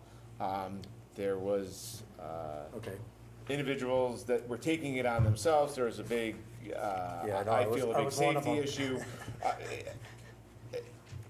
Up to the board, obviously, but I think we should do it as a town. I agree. This board should, if they want to do it, it's the Board of Selectmen that put the flags on Main Street. It's just something that I saw last year, and I said, well, I'll put it in because, one, I think we need to go with a little bit of a smaller flag. Not that I don't want the biggest American flag out there, but when you get those really large ones, they get tied up on the lamppost and they get torn. So if we went into it with a little bit of, know-how and making sure that the flags that we purchase last a little bit longer, they don't get beat up by the lamppost, hopefully those flags can last all year long. So I wanted to take the American flags on the town side and then be responsible for putting them up on Main Street. That's mostly a liability issue. And it's a liability issue. Yeah, I think we discussed that at one of our meetings to get that off the volunteers, so to speak. I remember that now. I'm all for that, and the reason we did that is because they weren't being put up, but if the town would like to take the responsibility now and ensure that it actually gets done, I'm okay with relinquishing that duty. Absolutely. Yeah, no argument here. I have a niece Just and gotta a fund nephew it. that are still serving in the military, so I would be in big trouble. Yeah. And I have a question, and this is really, maybe Candy can answer this too. And I understand why we treat Highland Lake with herbicide. And we also treat Park Pond, and I'm not really sure why, but why don't we treat Winchester Lake? Well, I'm not sure that Winchester Lake has anybody, Winchester Lake is, well, Highland Lake too. Yep. But Winchester Lake, there's a buffer of 50 feet around the entire lake that people are off of. And if I remember correctly, it's mostly state run. There's no That was my motor, next there's no question. motorboats out there. I don't know how many, I mean, I honestly don't know. And there's not an association up there that requested the funds. I know Park Pond requested the funding. Yep. And a long time ago, the Highland Lake Association requested funding. And, you know, because of the recreation that, well, Highland, I think, I everybody totally gets. Yeah. Park Pond was something that was new that came in, I don't know how many years ago, Do you like remember? 4 or 5, I Yeah, think they requested I can it. remember some of that, yeah. Because there is a boat ramp there at Park Pond. Yep, that's a state And, boat. and Winchester Lake has it too, but I don't know with all the stumps. Isn't Winchester Lake with all the stumps out there? It is. Yeah. It was a man-made Yeah. thing. With But all the- it is state control, and you're correct, there is a 50-foot buffer. Around There's the only lake. one property that has a dock, it's grandfathered in on the water. And she's correct, there's a 50-foot buffer from the property owners to the state property Okay. for maintenance, so the state controls that completely. And then, Paul, you said something about an increase for the maintainer for the parks. Yeah, From- as I said, we do have a retirement coming up on June 30th. Mr. Welcome is leaving us after several years of service to the community. When sitting with the park director and really understanding the absolutely great deal we got with that current employee at part-time, no easier way to say this, we will never find an individual like him again. We simply won't. Obviously, you know, the park and rec, you know, it's our children and it's our parks. Sure, sure. My recommendation is we have to put some money behind it. We can bring in a new maintainer. We can maintain, you know, all of our fields and everything like that. You know, I do get a lot of calls during the growing months of, this isn't caught, and so we want a beautiful town. We have to bring somebody in, and we have to pay them a reasonable rate to keep it beautiful. agree. So. And we're gonna need a little overlap for a little while, correct? Because I The met overlap's with- in the budget, I yep. met with Tanya last week, and I saw the list of stuff that Jim does that's handwritten, 28 pages of Wow. where this water valve is located, behind the shed, under this rock. When it freezes, you gotta move this rock. Like, the list is incredible. Wow. What the guy Yeah. does to keep that running. Where Yeah, to no, wiggle the I deal wires, with the same literally. stuff. Lists like that, so we're gonna need some cross-training. Okay. You will find that there is that overlap. Off the top of my head, I don't know. There is a small amount of money Yeah. for Mr. Welcome to train, you know, whoever we bring onto that position. So, good. No one's going to replace him, but at least we can get him up to speed as quick as possible. And he's Him or available. her. He's available by phone after he leaves, right? Yeah, he's leaving in good standings, and yes, Good. yes. Because that's definitely important. Can any of that work be taken on by the cemetery maintainer? I will need to check contracts and unions to see if we can do that, but it is something that is definitely on my radar, of all of that. Yeah, you gotta consider timing on that too, right? Because Jim works a lot of evenings, Saturdays and Sundays for the game preps. Yep. For striping and whatnot. Anything else, Bill? No. Other questions? That was it. Paul? So, Paul, last year we had what I would describe as spirited discussions regarding the town planning or town planner position. And we allocated close to $80,000 for that position because you really impressed upon us the fact that you needed it. Your budget this year has nothing in there for that position, and I know we've had a temp company been helping us out in that area. What's the plan, and Is that a position you apparently no longer need?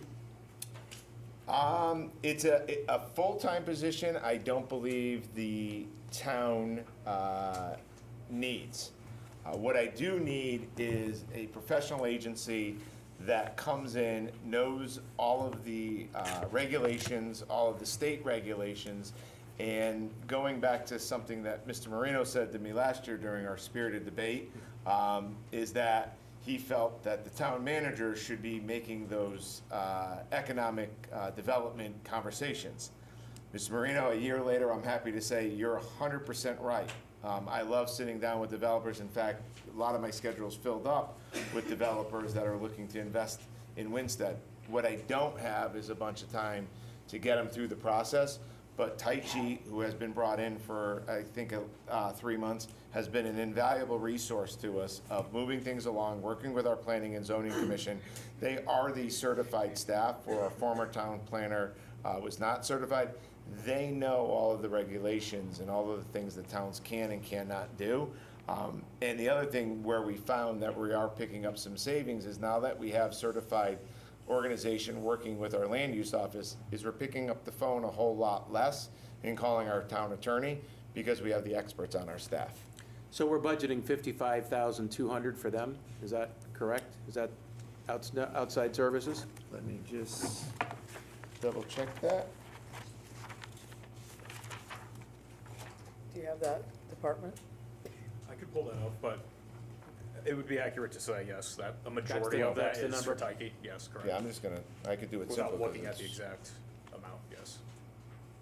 So when we use this agency, we also have access to other things within their agency that they know that you may have questions on, besides just putting together an agenda for planning and zoning, besides just filling out a permit. They are able to give you information for other things you may need on a more complicated scale? Yes, 1,000%. Selectwoman Perez said it best.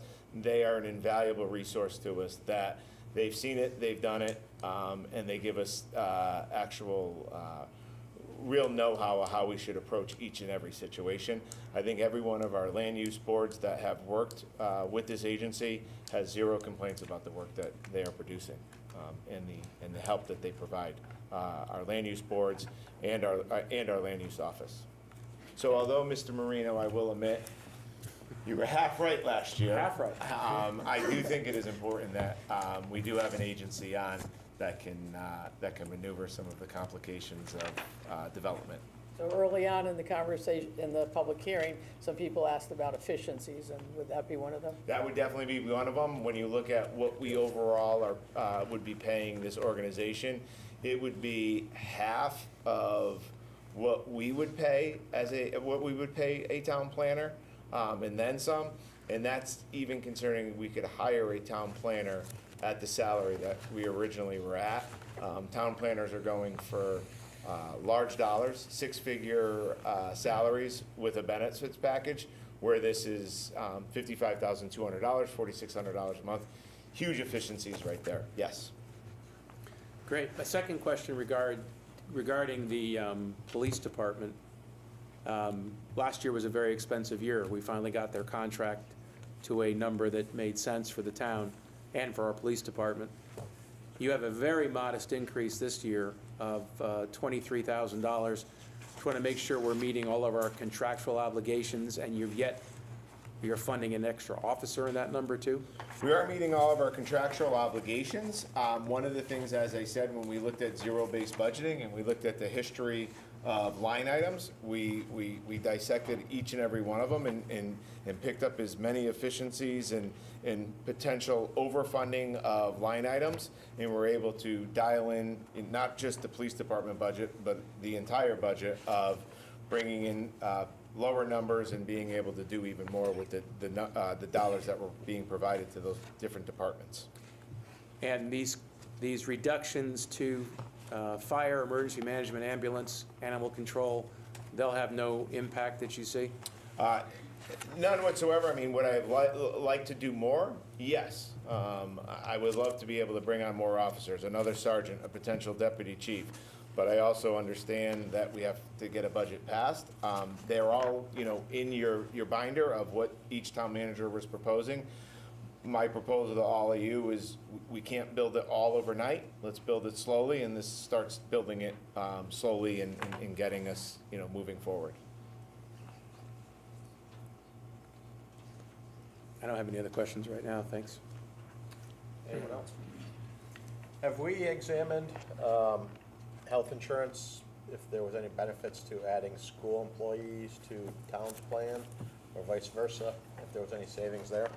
Well, we're all under the same plan. We're all under that consortium of towns, so there wouldn't be any necessary savings. I think one of the benefits that the town was fortunate that this year is that we have new employees that are starting. As you know, we have a new fire chief who isn't taking the insurance. And then we also have a new building inspector who's also not taking the insurance. So yes, you can rest assured that I will pick up the savings, and obviously didn't fund the roughly $36,000 per person, but there wouldn't be any savings with the Board of Ed employees we're all under the same plan. We just looked at each particular one. They obviously have far more staff than we do here on the town side. And then we just looked at, where each of the rates were and who was taking the insurance and who wasn't. And a prime example of, efficiencies is when you bring on a town planner, not only are you paying a salary, but you're also paying the benefits. Well, when you bring on a consultant group, you no longer have to pay that benefit. Just staying on that same subject, one of the things with the health insurance, it's billed out based on the experience rating as well, right? Yes, it is. So, and was it you or somewhere else they were gonna talk about the auditing of the use of health benefits? So we brought that up in our, was that an annual meeting, quarterly? I think it was an annual meeting. I did bring that up. It was said that it was going to be very expensive when we talked with Brown & Brown. It really did not take off the way we thought it was going to take off. Brown & Brown's response was, well, you could do it, by yourselves, and you could do the audit town by town, just literally asking people, what can you do, and not bringing in a professional auditing agency to do it. I'm happy to do it on the town's part. I feel very confident in that when we sat down and putting the budget together, that what we're paying for is what we're getting, and we have no issues with that. But more needs to be done. I know we did it in a prior town that I worked in, and we ended up picking up a lot of savings by doing the audit. We did bring in the professionals. And what, did our experience rating go up, or is our experience rating rating went stable? up. Our experience rating went up. I will say that the town of Winchester, and that's Board of Ed and town side, we use our insurance. And I think our superintendent said it best. Thankfully, we're in this consortium, because I think if we were just on our own, we'd be looking at a lot bigger than the 12% increase. We are definitely benefiting from the consortium. We are bringing the rates. We are the bad experience rate in the group. We on the school side have Darlene, my assistant, who does our benefits. She knows all of the people on the plan, and I asked her just recently to go through for me, took me through every single line. Who are we covering? So we went person by person to be sure we're not covering people who ought not be covered. So we've done essentially an internal audit. Juliana, I apologize. I probably don't need to say it again. The audit, or the people viewing at home, that's all right. Well, just, if you want to come, just come on up. But yeah, the microphones are sensitive, but they also need you a little bit closer to them. That's all. But in essence, for people viewing at home, what our superintendent said is that we are the bad egg in the consortium. My words, not hers, but paraphrasing that, we definitely drive the rates up instead of driving them down as a town collectively, both on the town side and the Board of Ed side. Part of the health plan, is there a health enhancement program? A lot of policies have that now, where if your employees meet certain criteria and incidents throughout the year, the rates are lower. Brown & Brown did look at that. That is something that they're gonna look to roll out. It was brought up at our annual meeting that happened a few months ago, but it's not gonna drive next year's rates down. But it is something we do need to look. There is an ever-growing expenditure to the health insurance line. We need to do as many things as possible over the next fiscal year to try and bring in a very nominal increase next year or an additional, 10, 12, 20%.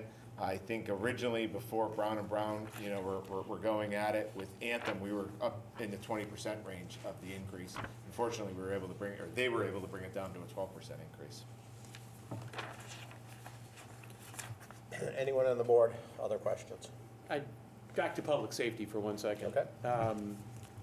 Last year, we had a lot of commentary from residents at the lake regarding patrol. And looking through the budget, there is no marine patrol in the budget for this year, and I don't see it listed in the overtime or any of that. Do we know how we're budgeting for police up there? So that would be a shift. I can tell you that the chief and I met with the union last week. As you know, a few meetings ago, you all approved roughly a $25,000 expenditure to get the officers trained in boat safety and being able to do all the work that's up there. We are working with our union feverishly to try and address having constant patrols up there. Right now, the current contract does not say that is a post per se, but we are working with our union right now to get that inserted into some language. Interesting. I have a question. We had mentioned the $400,000 from the proposed renewable energy. Where is that on the budget? You said it was in revenues? It's coming in.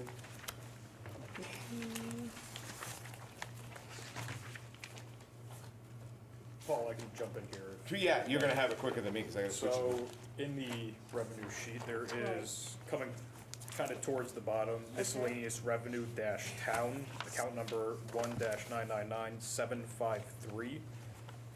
Again, miscellaneous revenue, you'll see that manager proposed column in the blue is listed at 465,000, of which 400,000 is that revenue. So you have it here as 465 There's other items in there as well. as well. What else is it? I want to say no, it's not telecommunications. No, it's not the separate. That's the first telecommunication one that one. came to mind. Yeah, because we just got that check the other day. You wanna pop open are you gonna be able to get on the server, pop open the bigger Excel sheet? Yeah, I'm just gonna have to disconnect. I know you're gonna have to Yep. disconnect. We'll get it. Okay. If you, and one day, you're always welcome. Anyone can come in and see how all of this rolled into all of the sheets that you got. The document that's created is massive, and obviously each dollar is accounted for. Yeah, I know, I walked in on one of your meetings and you guys do scream at each other, by the way. Selectman Hester, you're not supposed to say that out loud. I think one was screaming more than the other. Yeah, one was screaming more than the other. Definitely Tom. So while Tom's pulling that up, just something that we could have for our next meeting. Sure. Is last year we put a bunch of money, into public safety through the ambulance because of the need for that other shift. Mhm. Can we get some data from them about how the money that we added to the ambulance department worked? Like, what does the data show about that? Okay. And for those here and at home, there was roughly a $280,000 increase in the ambulance budget to add a second crew. I think that's the question you're asking, is that the town last year took the initiative with the ask from the Winchester Ambulance Association that they wanted to add a second crew. That equated to $280,000. I love that question, and we will get that information. There was one more thing I wanted to ask, that we get that same data on, but I can't remember what it was. It'll come. Okay. And I'm assuming if the board won't mind, if it comes to her late at night and she wants to email it, I'll just bring it to the meeting. Yeah, please email it, and then I'll try and get it as quick as possible. Going back to the Okay. miscellaneous Yeah, revenue, that is the other chunk of that 465 is revenue from DDS.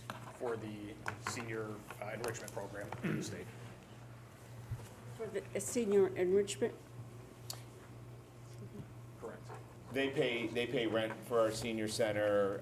We bill them for electricity. We bill them to some of our staff. Obviously helps out over there.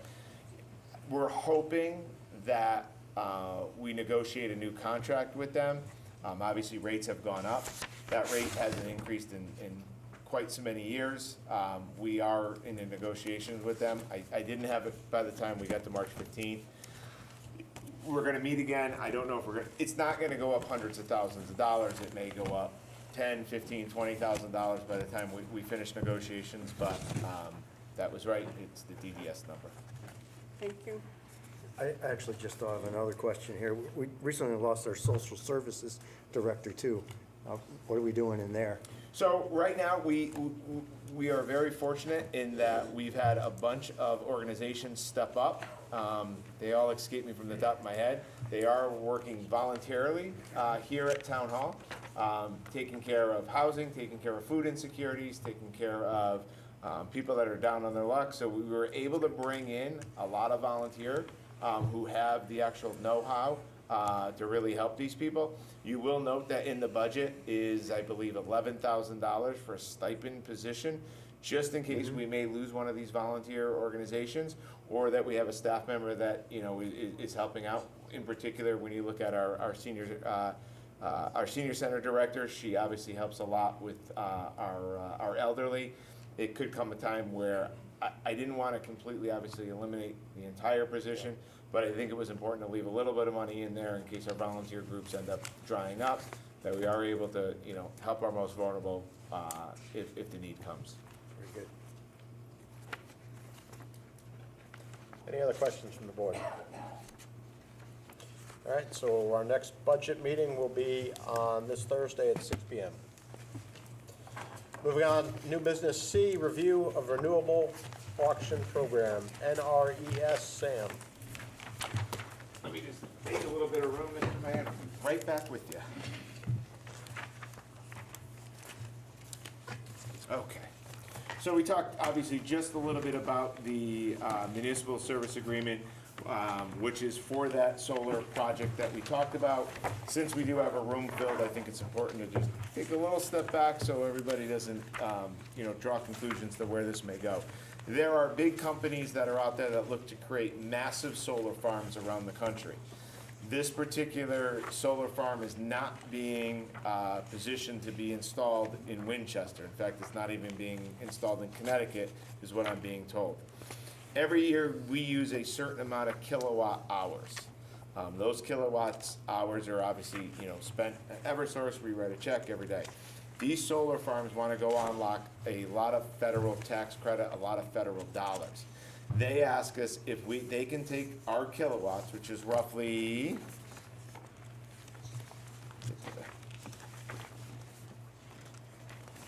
I think it was 1 million kilowatts, 1 million kilowatt hours. They're going to take our 1 million kilowatt hours and help create their solar farm somewhere in the country.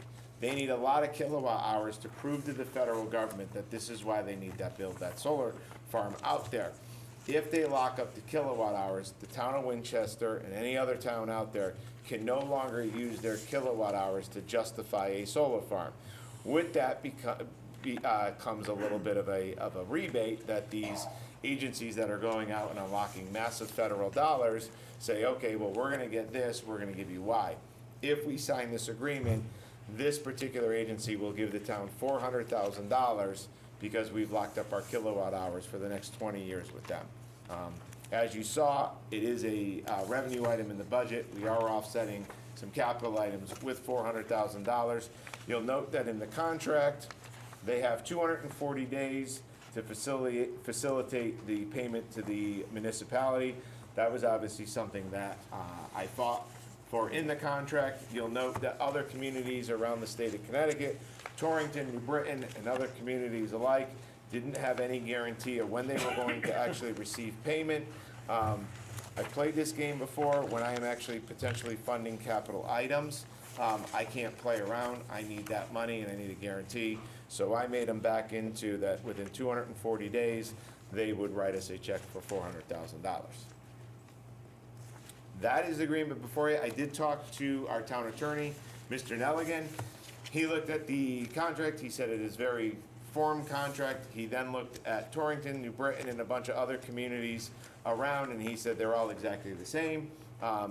And he had absolutely zero problem with the Board of Selectmen entering into the agreement. He did not see any reason why the board should not enter it based on the fact that it leaves the town too exposed. Selectwoman Perez did bring up a very excellent point, that right now all of this money exists. Tomorrow it may not. And that's a reality. That's not, anything other than a reality, that we could enter this agreement, I could ship it off to them. I do want to follow up with the town attorney that if we do enter this agreement, are they bound into giving us the $400,000 because they've entered into the agreement? Whether, federal funds dry up or not, are we still gonna get paid? I will get that answer, but again, right now the money is available. Could wake up tomorrow morning and the money may not be available. So that's before you. Again, the budget that I'm proposing does rely on the board entering into the municipal benefit service agreement.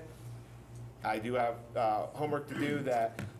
What does $400,000 in capital cuts look like? What would I suggest as those cuts? I will bring those to the next meeting. But I did promise you all that I would get this agreement to you. I know you just got it. I wasn't really looking on action, but I will say that if the budget that I'm proposing is the one that you do want to push forward, $400,000 of capital items is relying on us signing this agreement. I'll open it up to questions. I have another question on that. What defaults and remedies, section 8, it says, what are the municipality's responsibility? What are we to pay? Is it the kilowatt hours that we're to pay? 8.3.1. Municipality fails to pay the developer any amount when due under this agreement, and such breach remains unaccrued. We don't have to pay the developer anything. Obviously, it's in there. I will follow up with the town attorney, but there is no payment from the town of Winsted to this developer. But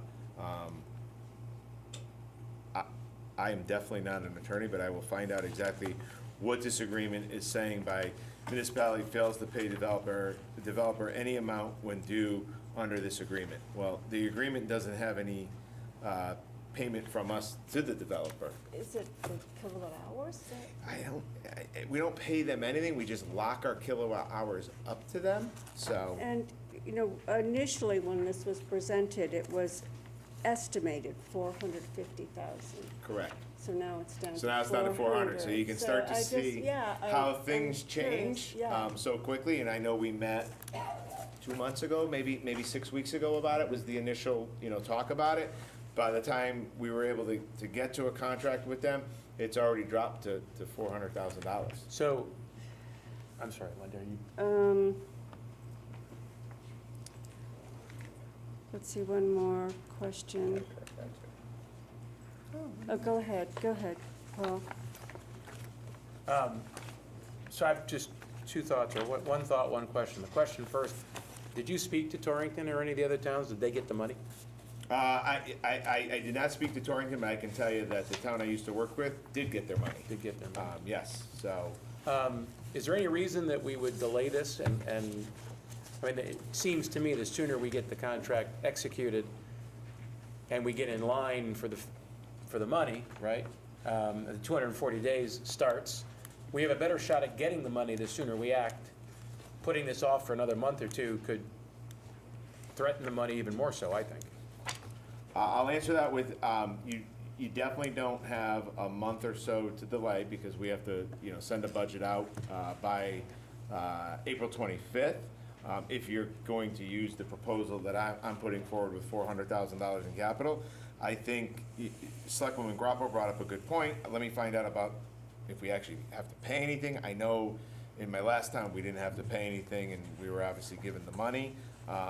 The other thing that the mayor just pointed out to me, that on the last signature page, it says the town of Wyndham. I saw it too. It's funny, I looked at this agreement, so I guess that just goes to what I said earlier, that this is a form agreement, because they're using it in the town of Wyndham as well. But obviously, that needs to be changed. I don't think it's ready for prime time yet. What follow-up would you like me to reach out to Torrington, perhaps even Wyndham? When you first brought this, I wanted the people that are doing this. Yep. Now we have fancy technology, as you pointed out. Wait, let me turn on my fancy. With our fancy technology, can you zoom the guy in? I'm assuming it's a guy, I'm assuming they're the head of this. It is a guy. You know, because when you look at section 8, now that Linda pointed out 8.3, I could also point out 8.2. If the developer defaults, then we can get out of the agreement. So that's one thing. The other thing I'd like to know is if they can give us a deposit. Upon signing this, do we get a bonus? Do we get like an upfront amount of money with the money to file 240 days later?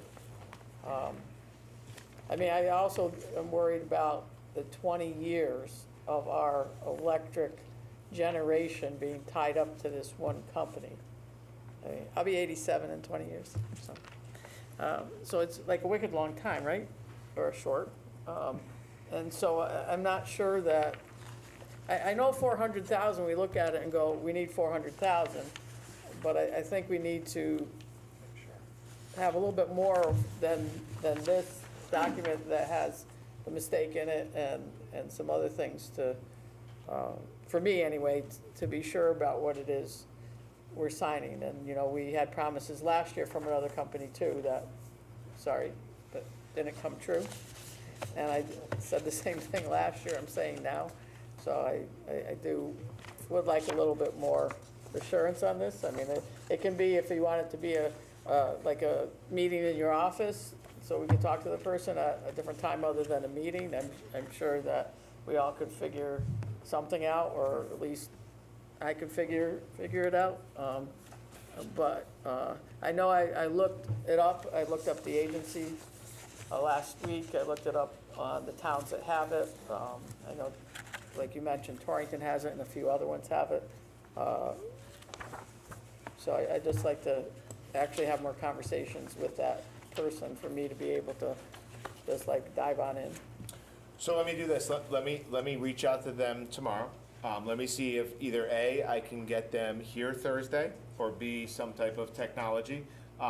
We don't necessarily have the Zoom capability in this room. I know we have it in our room across the hallway, but let me see if I can get him here. I think it's wonderful. I know Selectman Pozo. I have had the chance to have a conversation with him for quite a while. I didn't believe this. Paul, it was nothing against you, but you know I called him right out. I'm like, I don't believe But this you were $400,000 satisfied with it out after there you that. did. Yeah. So that says something. If Selectman Pozo got comfortable with it, let's bring him in. I understand the program. Perhaps get the rest of the board comfortable. So I tell you what, I would urge that we do whatever we have to do in terms of due diligence, so by the time we meet here for our second meeting of the month, we're ready to be actionable on this stuff. Well, you did have, the attorney did review this, right? The attorney did review it, yes. I've seen these before. This just looks like a standard. It's a boilerplate contract. It's a boilerplate. They all have That's what I was just gonna say. that Boilerplate contract. It 8.3 covers that Linda was talking everything. about. It's in every single contract. It particularly means something if you're paying something and Right. you default. We're not But it's paying just a anything in this generic- contract.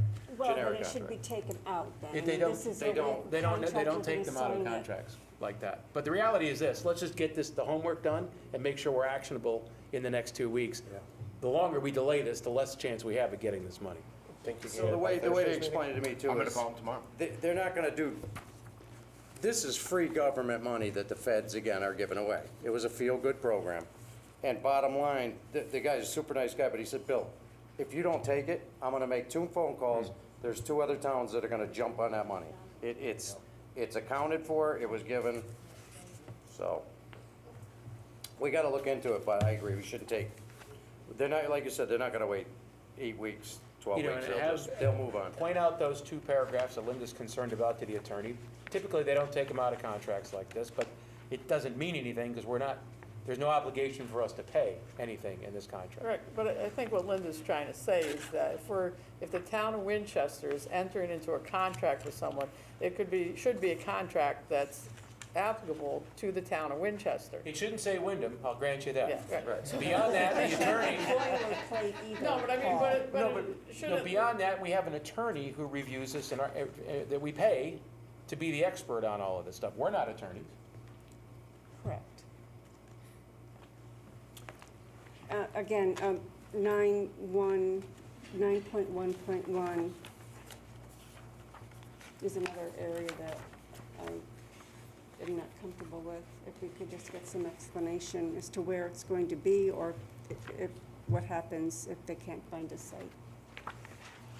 Those are just my concerns. I think they're all valid concerns. I'm gonna call them first thing tomorrow morning. I got, potentially 3 bites of the apple to have him come in, and I would like to have him here, who's going to be my first choice. I can have him here the 10th, the 17th, or the 21st. Selectwoman Perez, you're not here on the 17th, though. Okay, so Are you I gonna be got here on two. the 21st? 21st is the regular meeting. Yeah, but is she gonna be here? You'll be here the 21st? So 2 bites of the, so and I hear the concerns, and, so let me work through it. First goal is to get him here. Second goal is a different form of communication so you can talk to him. Easily done. Thank you. No problem. Anything else? Moving on to item, Okay, before we go. Yep. Can we go back, can I reopen 8 boards and commissions?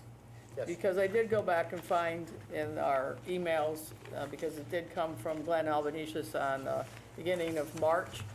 It would be Hillary Johnson. I would now like to move Hillary Johnson under step 1 for consideration. She's at 66 Monroe Place for the IWWC Commission. We all have this. It was emailed to us.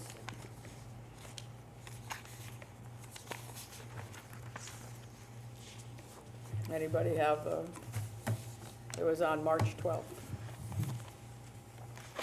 It came to every one of us. yeah, I'm looking for the selectmen's packet that has that in it. It wasn't in the packet, it was just an email. So And we then don't Troy know was What going was her to, application? Troy was 2 weeks ago going to talk, So we don't have the term that- ending date or that- anything. I mean, there's been No. some, like I said, there's been some other people that came through that just came up for appointment that I didn't really know who they were. So I'd like to make her in step 1, and that way we can vote on her at the April 21st meeting. If something comes up in between then and the 21st that makes her ineligible, then we just want to vote her in. Because inland wetlands is down 3. Okay. Okay, thank you.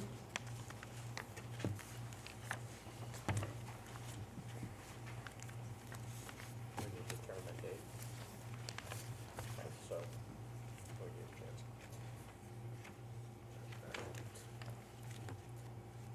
All set? Yep. Item 11, citizens' comments. The Board of Selectmen welcomes public comments. Since we have a lot of people here, please keep your comments to 3 minutes if possible. And please give your name and address. Who would like to speak?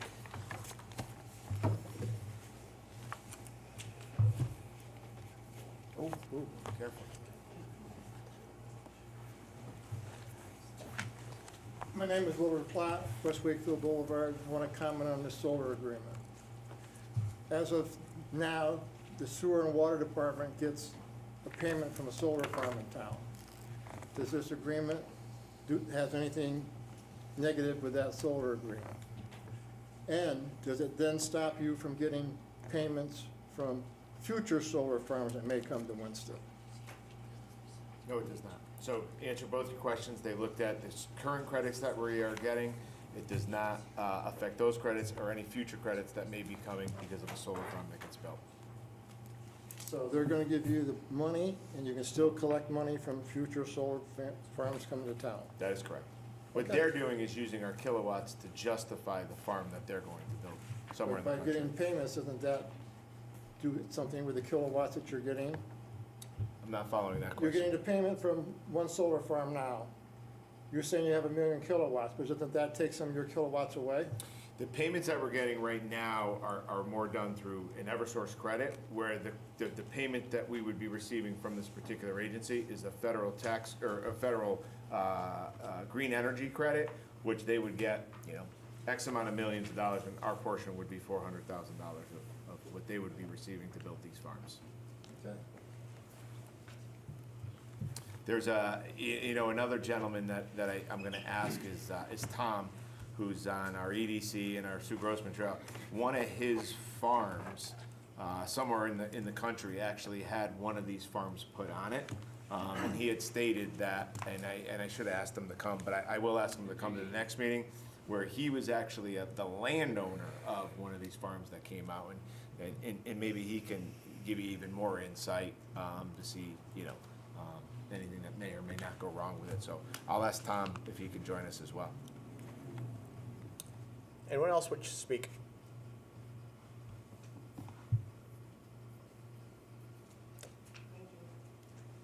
Come on up. It's just things that were brought up while we've been here. I don't have anything to add here, You all did a wonderful job. My name is Deb Jablonski. I live at 181 Wallens Hill Road. To Paul's concern, and I have to accentuate that with the Highland Lake patrolling, I think it's essential. And maybe it was an oversight in your budget, I don't know. But I think, did we not get a new boat? And our police officer is here. So, Our chief of police is here. Chief of police, yeah. I just think it's essential, and I think, I don't live at the lake, but I do go there. But because, Candy, you live there, we have a lot of residents there, and we get a lot of outsiders coming through the season for the holidays, summers and all. And those are the ones I think that are here for fun.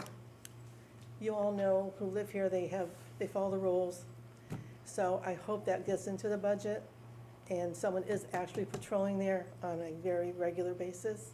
It's important. No less important than Main Street to patrol. And then you mentioned about the flags. So when the flag situation came up, and I know Troy was involved in that, and I think Scott Wynn, veterans, a lot of folks volunteered, and a lot of folks paid for those flags. So I heard you mention changing the size of the flag or something to that effect. Maybe what needs to be adjusted is the placement of the flags on the poles to accommodate the flag that was purchased with people's monies, and I was one of the contributors. I'm not complaining, but I just think it highlights our town throughout the summer, from Memorial Day to Labor Day. It's beautiful. It truly is. And I think if we reduce the look, it's not going to be as effective. I truly don't think so. But that's all I have. And I appreciate you all. You did a lovely job of a lot of work here. A lot of work here. So just my 2 cents. May I comment? Yes, sir. Just because you heard you loud and clear. Yeah. So as far as the Marine Patrol up at the lake, definitely wasn't an oversight. We have the funding to do it. We just need to work with our police union to then put that on as a shift. The money would already be there in the police, wages portion of it. It's just what the contract is written of what shifts are constituted as shifts and what are just, I won't want to use the word volunteer shifts. Right. But the Marine Patrol right now, as the contract is written, isn't a shift that's a mandatory shift that we fill. It's not a regular schedule, is what you're saying. I'm sorry? It's not a regular. It's not a regular schedule, so we look to fill it, but there's no obligation for any of our police officers to actually take that shift, which is where we ran into the issue last year. I see. But it's something that the chief and I are working with the union, that we are looking to include language into the contract, or change the language in the contract. Obviously, everybody has to agree that if they do work the shift, they could get credit, just as if they were filling any other shift that they may be working. So do we have personnel that's actually can be staffed for that? Are they certified for this? Presently, no, but by chief, I'm gonna look over to you. We have people certified to be on marine patrol. I think there was a misunderstanding with, there used to be a line in the budget, marine patrol overtime. That's what it's funded with. And that was just consolidated last year's budget into the overtime budget. So you won't see, I don't know if that's what's like with So it's not gonna be specifically written? It's just an The overtime. money is there, we have officers trained, they're ready to go, and we have additional officers that are receiving additional. We have 8 or 9 officers signed up for training. I think it's what, next week, or it's coming up? At the end of April. Then April, it's coming up. And then as far as the flags go, absolutely no disrespect to any of the people that. And I'm not saying you were being disrespectful. I absolutely am not. I okay. just wanted to bring this to your attention. Didn't mean to Because I even- know Facebook is gonna blow up. Oh, that try and stay off of that as much as I I can. contributed, it was in honor of my father, you know, there was a lot of very heartfelt 100%. emotions And within that. It kind of warmed me up inside when I first came up here last year and saw the donations. Where we became with the flags is that most of the flags that were purchased last year got ruined because of the placement of them. Yeah. And that's why we're looking to replace the flags. In fact, I had, some private citizens ask me already about getting the flags up in time for Memorial Day. I'm still trying to figure that puzzle out, which came right as we were preparing the budget. I'm like, it just needs to be a It's town not a thing. flag, right. I know in a previous town I worked in that we used to have the bigger flags and they would get caught up on, all different sorts of things. Even a slightly smaller flag still puts us way out there and honors, all of our veterans and anybody. Right. So we're still trying to figure that out, but really the main reason was we lost a lot of flags last year because they just got tattered with the wind and all of that. Yeah. In fact, I used to get phone calls quite often in my office of people saying, you might as well just take it down because a torn flag is even worse than no flag at all. So we would have to obviously address that. Flag poles were bent, they were leaning. That's why I've had it up to here. I'm like, that's it, it's a town thing. And I appreciate all of the volunteers and Right. all of their hard work. Well, we But just ultimately, have we to- have people that work 8 hours a day. They have the machinery to do it. It should be a town function. Yeah. We appreciate all of the volunteers that did it and that paid for it and all of that. But I think it's time we take it on the town side. Okay, well, one more thing in your pocket to do. One more thing. That's okay. Thank you. Thank you. Thanks. Your glasses, My you got them? glasses. Oh, God, help me. I didn't think I'd be sitting here, but glad I don't have to touch that. I just wanted to add, I was the one who made sure that the flags were properly disposed of. And I think it was 90-something I counted. Quite a bit. Yeah, maybe it was That's quite a bit. 100. I know I filled 2 big black totes with yellow covers of them, and I actually had planned on military folding them all. And out of respect, my dad being not only a veteran, but a retired police officer, yada, yada, to me it was important that they were properly disposed of. They were so shredded, there was no way. Some of them were in pieces. I know I'm anal about this stuff. I made sure the pieces went together as I folded them the best I could. Brought them to the Boy Scouts, and they took care of it. As far as making smaller ones, I'm all for it because of that. And as somebody who, years ago, when the town couldn't find their Christmas decorations, we rallied together, we went out with a ladder, and we put them up. And I can tell you, there's no way, the smaller ones you can't move all that stuff. So so everybody knows it isn't just an easy, let's move things and all that bit, but that's it. I just wanna make sure they were disposed of properly, but smaller would definitely would work better. J. Marco, 68 Overlook. Bye. Anyone else wish to speak? Nora Makarski, 605 West Wakefield Boulevard. I'll just be brief. Just in terms of the consideration of the schedule, the calendar coming up for you, I just remind you, the reason why I'm up here is last year, the Board of Selectmen were talking about the Board of Ed budget while the then superintendent was not present. And we found out about it. We were at a committee meeting across town. We found out about it because Nancy was here. And the superintendent learned through a text message that the conversation started to happen about the Board of Ed budget without the superintendent here in the physical building. So I just want to remind you that the 10th, Julie is not here when you have your Board of Selectmen meeting. She was planning to be here on the 14th. She will be here on the 17th and, of course, the 21st. But I just want to remind you of your consideration, if you would, to postpone your conversations about the Board of Ed budget on the 10th, because she won't be here. Thank you. Anyone else wish to speak?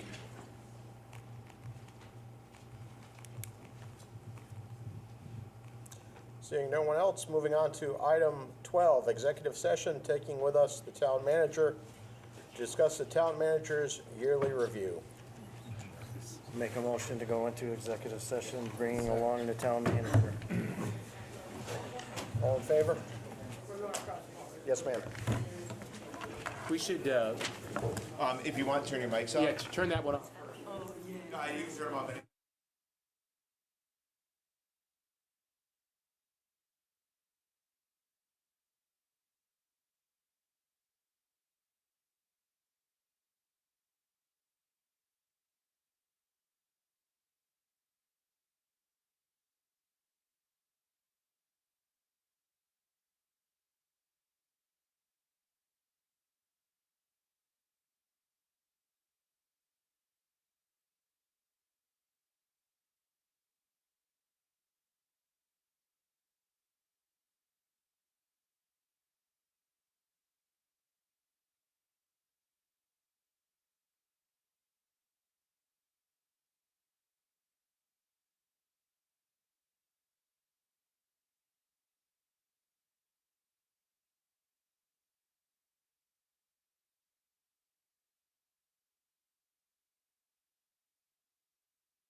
Good evening. We're back from executive session at 10:21 PM.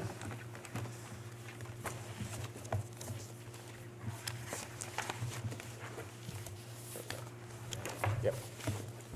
The Board of Selectmen has reviewed Town Manager Harrington, and he has exceeded our expectations. His contract will be reviewed by the town attorney and passed by the board at a later date. Moving on to item 14, Selectmen's comments and reports. Real quick, I had the honor of going to The Little Mermaid at Gilbert School, and my granddaughter was in it, but what a fantastic show. I'd like to just give a shout out to the drama club up there and to the students. It was a fantastic show. The kids did an incredible job this year, so that's all I got. I'll go real quick. Tomorrow night, 7 o'clock, Water and Sewer is having a public hearing for connection fees hookups going from 1,000 to 2,000. That's only for if you're doing new buildings. That's not what's already there. So that's new buildings. And I'd like to do a quick shout out to my daughter, as today is her birthday. So happy birthday, Ashley. Just a couple of quick things. We want to pass on well wishes to New Hartford, who had a pretty intense fire this past weekend.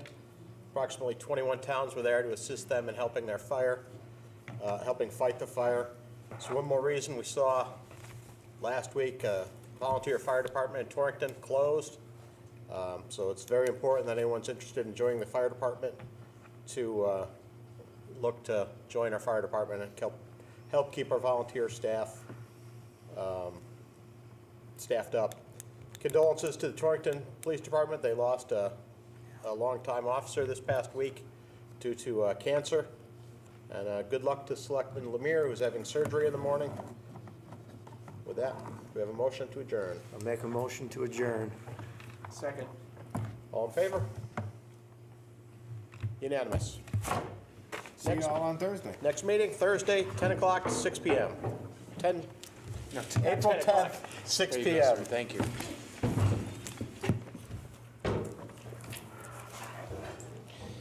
All right, let's see. We're good. All of town manager